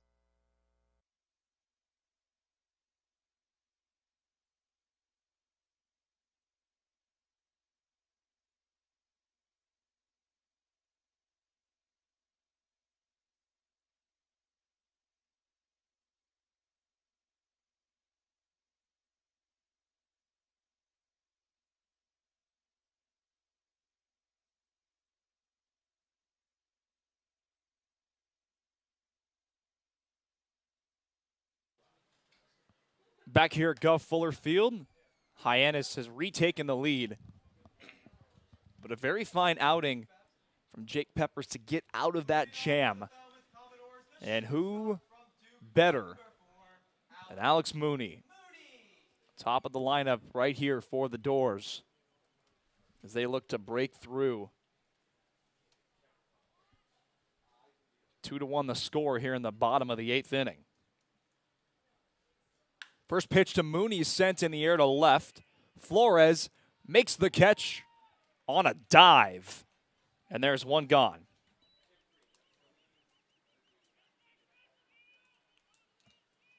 That's one of those where you didn't need a dive, but hey, it'll take it.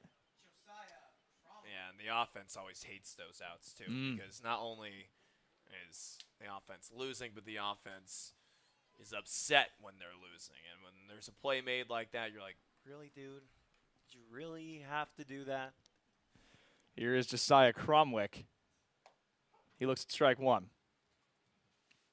Cromwick grounded out in the first, struck out looking in the fourth, and walked in the sixth.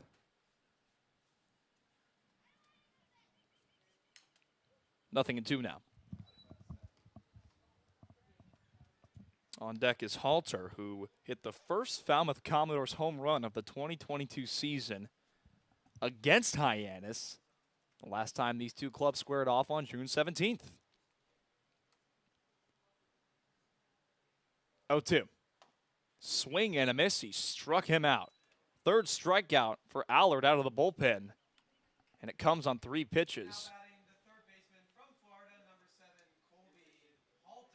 We have seen 3 hits from the Falmouth Commodores, and it has not come from their top 5 hitters. Yeah, that's not a good stat zone. That's normally the top 5 of the order that's been somewhat successful. Halter went around for that bunt attempt, 0-1. Halter struck out back in the first, walked in the fourth, flew out back in the sixth. 17 at bats for the top 5 in the lineup. 0 for 14. 0-1 is sent in the air to left field. Flores moving back, and he makes the catch. 2 on the score as we head to the top of the 9th inning. Falmouth trailing 2-1.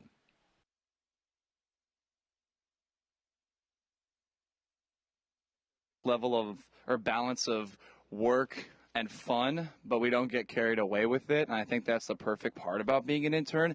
And the best part about being an intern, especially at the Commodores, is you get to watch baseball for us broadcasters 6 days a week.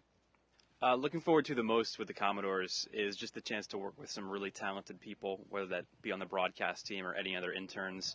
I'm a part of the broadcast team, so I get to work with Trey and Logan. And I think that both of them are just super talented. I'm really happy I get to work with both of them because I feel like I'll learn as much from them as they will from me. And I'm just really excited to be able to improve my craft with 2 guys who are focused on the exact same thing. My favorite part about being a Commodore intern is that I get to work on not only my videography skills, but also meet and work with other people that are really dedicated to this field of work. I think just having the opportunity to work with a lot of people that are interested in the sports media business, especially when it comes to baseball. This is the premier league for collegiate players, and I think that getting the opportunity to work with a lot of people from across the country to have this one bond and the love is for baseball and helping these players develop, I think it's going to be something really cool, and it's going to be an amazing experience.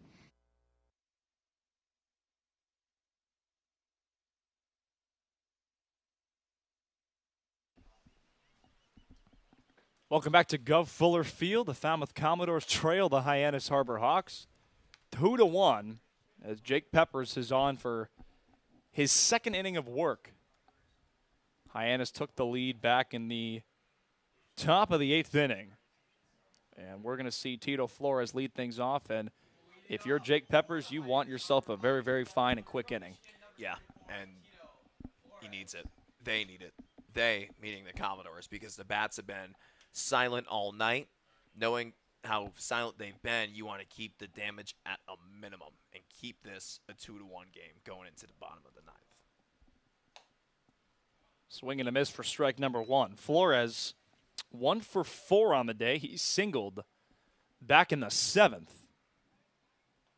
Grounded out back in the 5th, reached on an error back in the 3rd, and struck out swinging in the 1st. On an 0-1 pitch, he pops that one up, foul out of play. Well, the weekday crowd, the fans starting to head out a little bit as they're back home tomorrow, looking for very fine contests against the Bourne Braves. Going to be a great night. Field dedication night here at Gov Ceremony Fuller starting Field. at 5:30. 0-2 is sent in the air to left field for a base hit. Tito Flores hangs on over to first base. Very fine play by Boyers to get that ball back in. And a ball behind home plate skipped away. So there's technically 2 balls in play, if you will. And also something to note about tomorrow. Tomorrow we will have a radio broadcast. Yes. At youtube.com/Falmouth Commodores. Same link, same everything. Just radio broadcast at home. Reason why? Well, it's the Commodores and the Braves. They'll be on Nesson. So hopefully you'll join us tomorrow. Have the sights and sounds directed to you here at the Gov. First pitch to Jacob Campbell misses low. Jacob Campbell, who delivered the first run of this game, that was way back in the 1st inning. A little over 2.5 hours of game time. On a 1-0 pitch. Campbell. Foul tips that one into the catcher's mitt for strike number 1. Seen a lot of those today. Foul tipped into the catcher's mitts. Now would be a very fine time for that double play.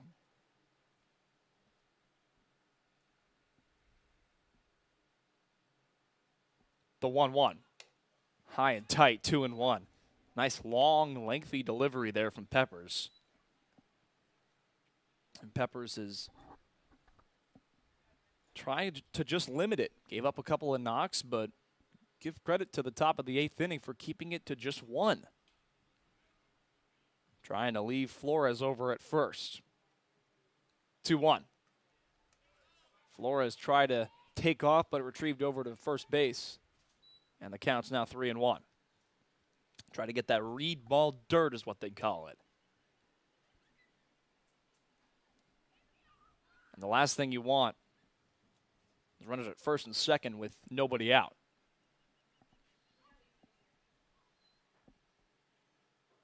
On a 3-1 pitch. Campbell lifts this ball deep to left field. Boyers at the wall, looks up, it's off the wall. Flores advances over to third, and into second base standing up is Jacob Campbell. And they're at second and third with nobody out. That was best case scenario. Boyers wasn't going to make that play. It was a little too high off the wall. But you know what? The fact that Tito Flores waited until that ball bounced off the wall is something Falmouth will take. No one came in the score just yet. But now it comes up to Jake Peppers to controlling his game on the mound. You want to get it out here, you got to jam him on a pop-up, force an infield fly. You want to get it out here, maybe get it on a strikeout. But Peppers now has to work from the windup with a couple of runners in scoring position. McConnell, the batter, infield in. That ball gets away from Cromwick. Flores goes back over to third, and the runners stay put. 1-0 the count. Levi Wells continues to warm up in that Falmouth bullpen. And we saw this back in the 8th inning. A runner stranded over there at third base.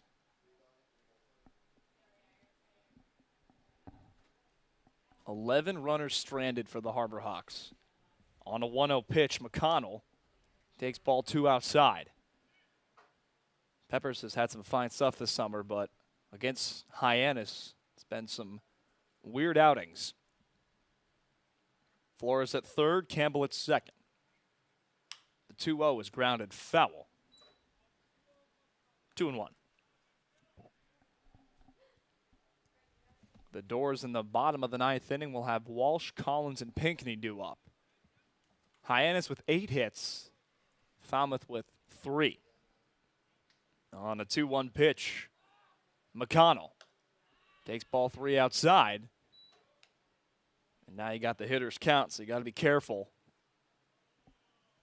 Last thing you want to do is load the bases with nobody out. Bring in that double play factor perhaps, but nothing you want there.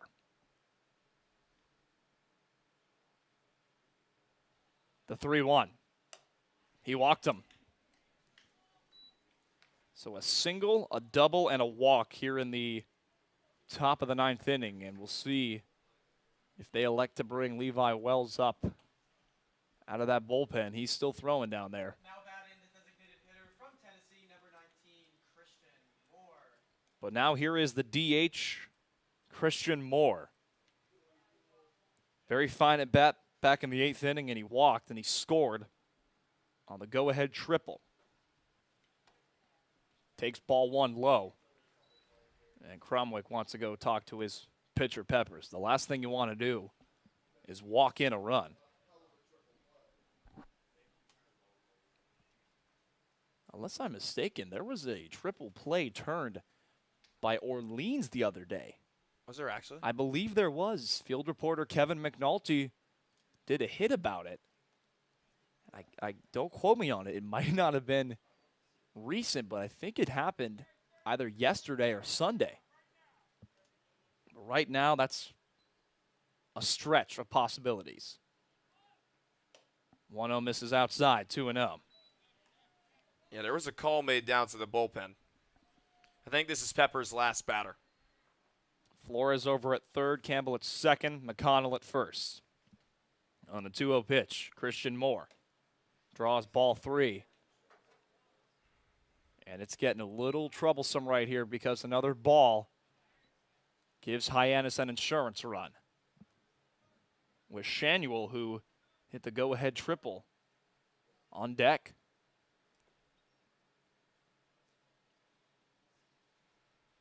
The 3-0. That's in there for strike 1. Pepper's trying to work back. Mike Landry monitoring his pitching staff. The 3-1. Foul tipped, and the count is now run full.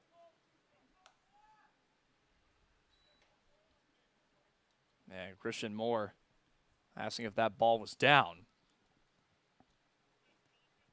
Bases all juiced up for the Harbor Hawks. On a payoff pitch, Christian Moore draws ball 4, and that's going to bring in another run for Hyannis. It's now 3-1.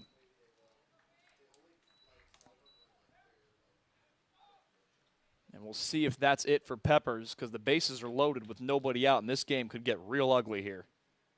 All it takes is one swing of the bat. And it looks like that could be it for Peppers. Waiting for the signal.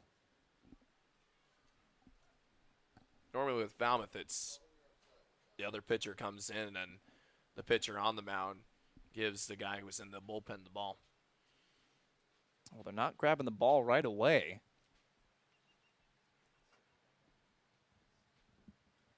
Tito Flores led this inning off with a single, followed by a double off the bat of Jacob Campbell that nearly got out of here. Then a pair of walks. And here we are with Shanuel. And it looks like they may stick with Peppers here. Really?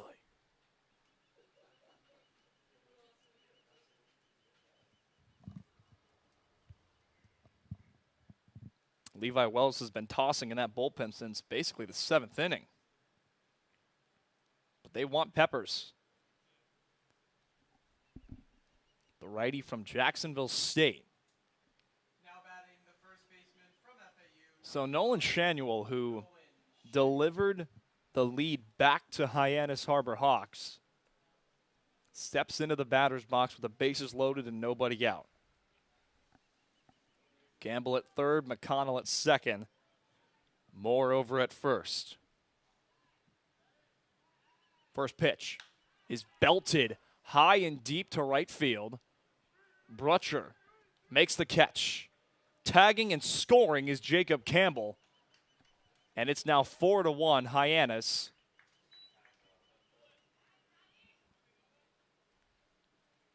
One out, though.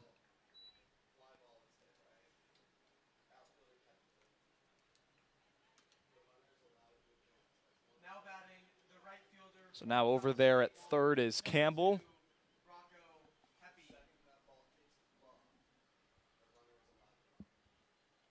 I beg your pardon, McConnell. McConnell at third, Moore at first. Runner goes, pitches inside. Cromick wants him. McKenzie's tag is in time. Fine play there by Cromwick. And there are two gone. Well, that's best case scenario. Great tag applied by McKenzie. Got it. It was in a perfect spot, too. Find a way to gun down those runners. The 1-0. Ripped down the third base line and foul by about a couple of inches. It's 1-1. Hyannis, who entered today second in the Western Division at 7 wins, 5 losses, and 3 ties.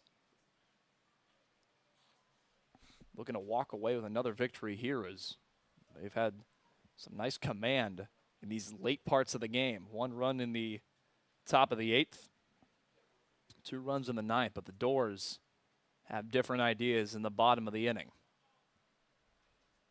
Trying to just retire Rocco Pepe, who is 0 for 3 on the day. The 1-1. 2-1 now.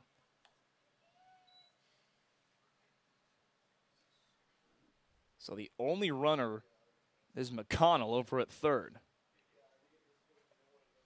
2-1.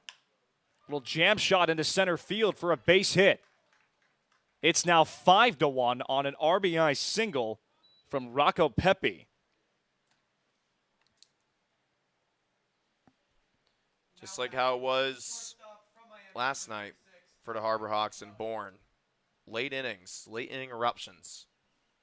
That's now 4 runs scored in the 8th and 9th innings. There was a 5-spot put up by Hyannis that propelled itself to a 5-1 victory. Now it's a 3-spot in the 9th, propelling Hyannis to what's a 5-1 lead. First pitch to Don Patelli misses outside. It's now 1-0. Patelli, 1 for 3 on the day. A double, a strikeout, reach on an error, and a walk. 2-0 now. And Levi Wells has sat down in that bullpen. There's nobody warming up. It's Pepper's game to finish. No more pitchers will be thrown after this because if Falmouth can't get any, or get 4, or get even more, the game will be over. The 2-0. Misses outside, 3-0. Well, Hyannis, who had stranded 11 base runners coming into this inning, said, we don't want to strand these guys. They've driven in 3. Runner was caught stealing, though. The 3-0. That's in there for strike 1. This Harbor Hawks team is something different than in previous seasons. The change of culture working in their favor. On a 3-1 pitch, Patelli looks at ball 4 a little bit low. So runners at first and second with 2 outs now.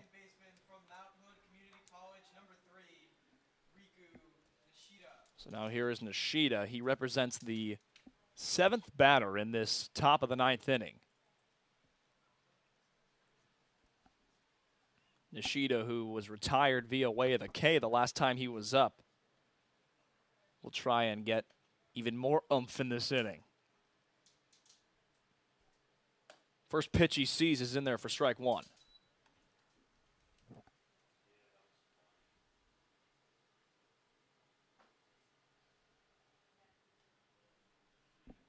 Over at second is Pepe. Patelli over at first. 0-1. Misses outside. Hyannis Harbor Hawks had a run-scoring single back in the first inning, and we did not see a run in this game until the bottom of the 7th, where Andrew Pinkney tied the game up at the time with a solo home run. 1-1. Misses upstairs, 2-1. And that's something that Riku Nishida has done a very fine job of this season. Carter talked about how he leads the Cape in stolen bases, but he has walked quite a few times coming into today. He's drawn 8 walks. He has yet to walk today. 0 for 4. He is nice and comfy in that batter's box. The 2-1. Misses inside, 3-1. Pepper's at risk of walking his 4th batter in the top of the 9th inning. And it would be his 6th.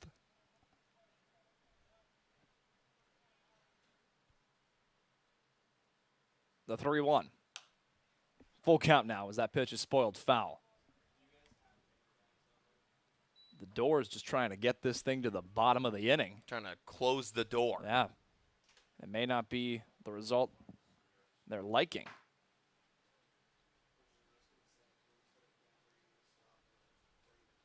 On a payoff pitch, Nishida grounds this ball right side. McKenzie over to first in time. So we go to the bottom of the 9th inning. Hyannis leading 5-1. We'll be right back.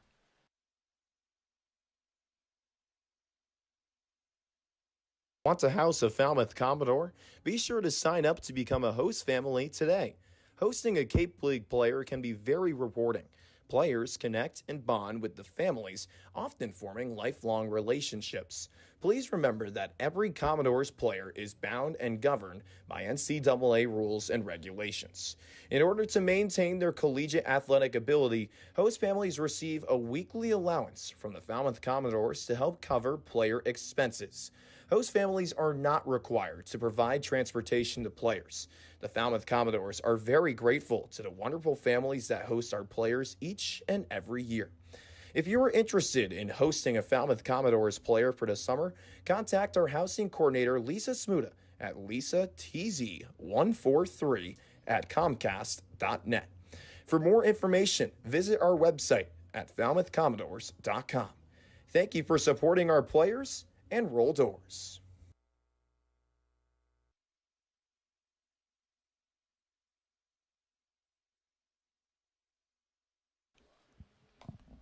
Welcome back to Guff Fuller Field, where the Hyannis Harbor Hawks exploding in these latter stages of the game. Jordy Allard is all done. 2 innings, no hits, no runs, no walks, 3 punchies. He yields way to Jay Driver, the sophomore from Harvard.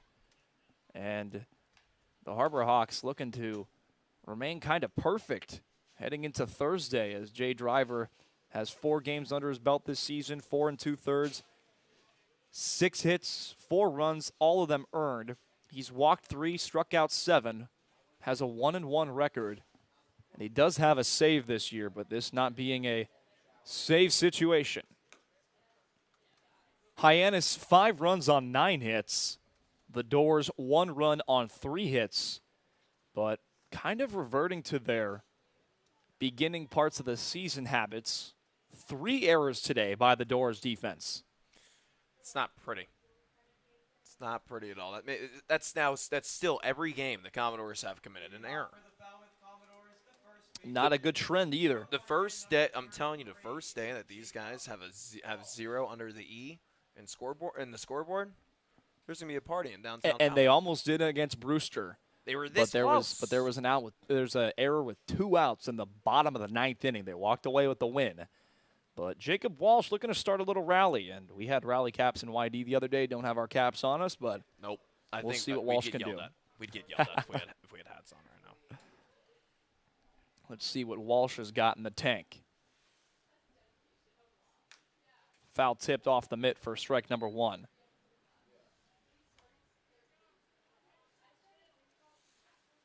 The Doors back at home tomorrow.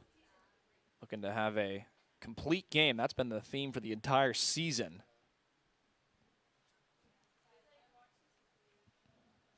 On an 0-1 pitch, Walsh takes ball 1 outside. Walsh 0 for 3 on the day. A fly out back in the second. 2 walks, or strikeouts, I beg your pardon, one in the 4th, one in the 6th. The 1-1. And this is low, 2-1. The Doors coming into today, 2-4 at home, 3-5-1 on the road. Walsh ahead in the count, 2-1. Takes a big cut at that one with all that force. 2-2 now. Doors had 3 key offensive players leave and go to Team USA. Maui Ahuna, Braden Taylor, and Jack Payton. The 2-2 is grounded to short. Patelli over to first. 1 gone. So it's going to be Corey Collins, the DH. Now batting the designated hitter from Georgia, number 25, Corey Collins. I will say, something that's very fascinating about this Harbor Hawks team is not only just Riku Nishida. I'm sad we didn't get to see Philip Matulia's nice long hair. Yeah. Got the Thor locks, we'll say. First pitch to Collins. 0-1 now. Collins today, a walk back in the 2nd, fly out in the 4th, and a strikeout in the 7th.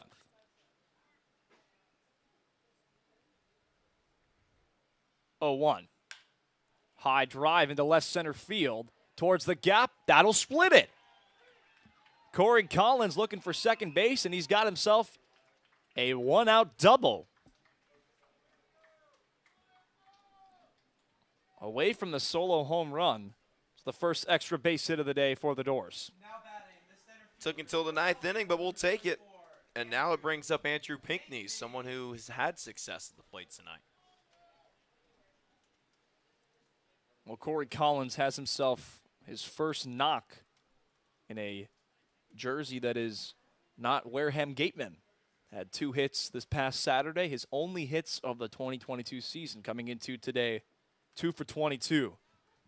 Fine gap shot right there.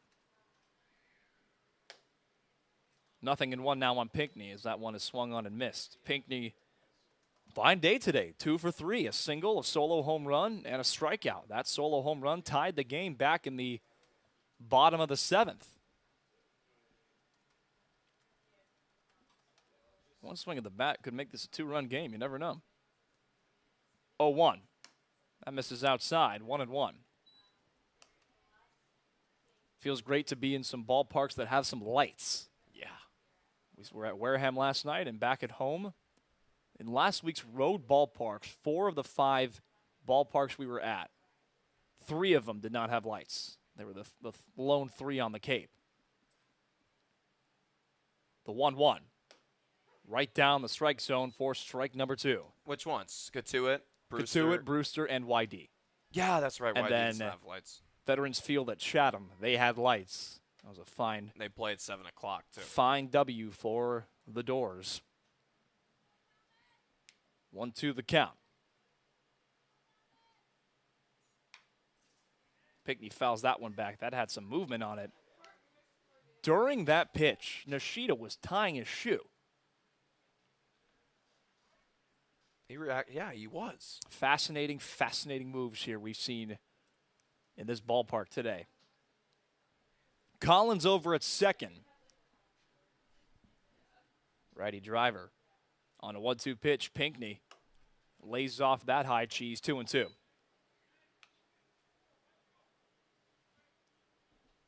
Commodores played the Harbor Hawks on June 17th. Was Jake Pepper's wild pitch.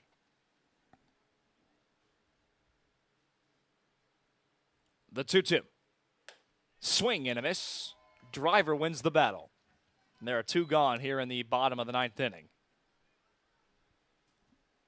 Now batting the right fielder from South Florida, number 16, Drew. That is the 14th combined strikeout by the Falmouth offense. But it's up to Drew Brutcher to extend this game.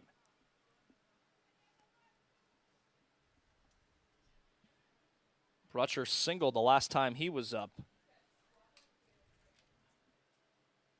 That was after the Pinckney solo shot. 0-1 now. Took a little scoop at that one. Brutcher 1 for 3.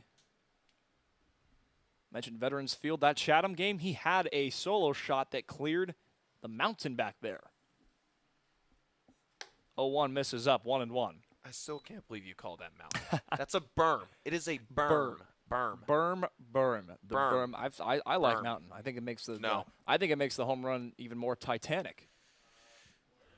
Berm.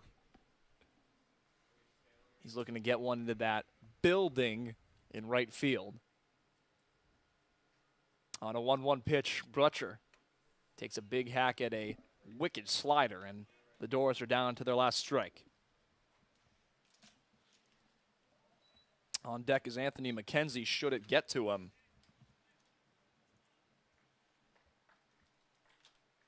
The Doors trying to stay alive. The 1-2. Misses upstairs.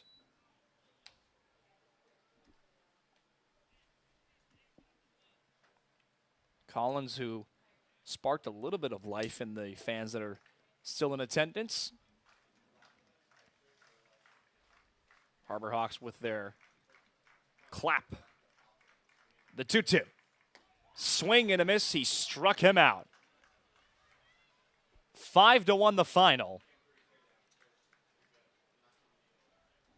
Hyannis in the late stages of the game get 4 runs to come away victorious. The winning pitcher, Jordy Allard. The losing pitcher, Jake Peppers. And Trey, the Doors look to fix it against the Bourne Braves tomorrow. It's another opportunity. You know, got to take advantage of it, too. Those are two teams that are ice cold right now to figure out who breaks the ice tomorrow. Well, the Falmouth Commodores fall to 5-10-1. On behalf of all of our very talented crew here at the Falmouth Commodores, Sean Oldred, our video director, our videographers, Brendan Capozzi, Carson Depp, Ellie Fideli, all of our graphics team. From Carter Bainbridge, our sideline reporter, and Trey Redfield, today's color commentator, I'm Logan Safarenko saying good night. We'll see you soon.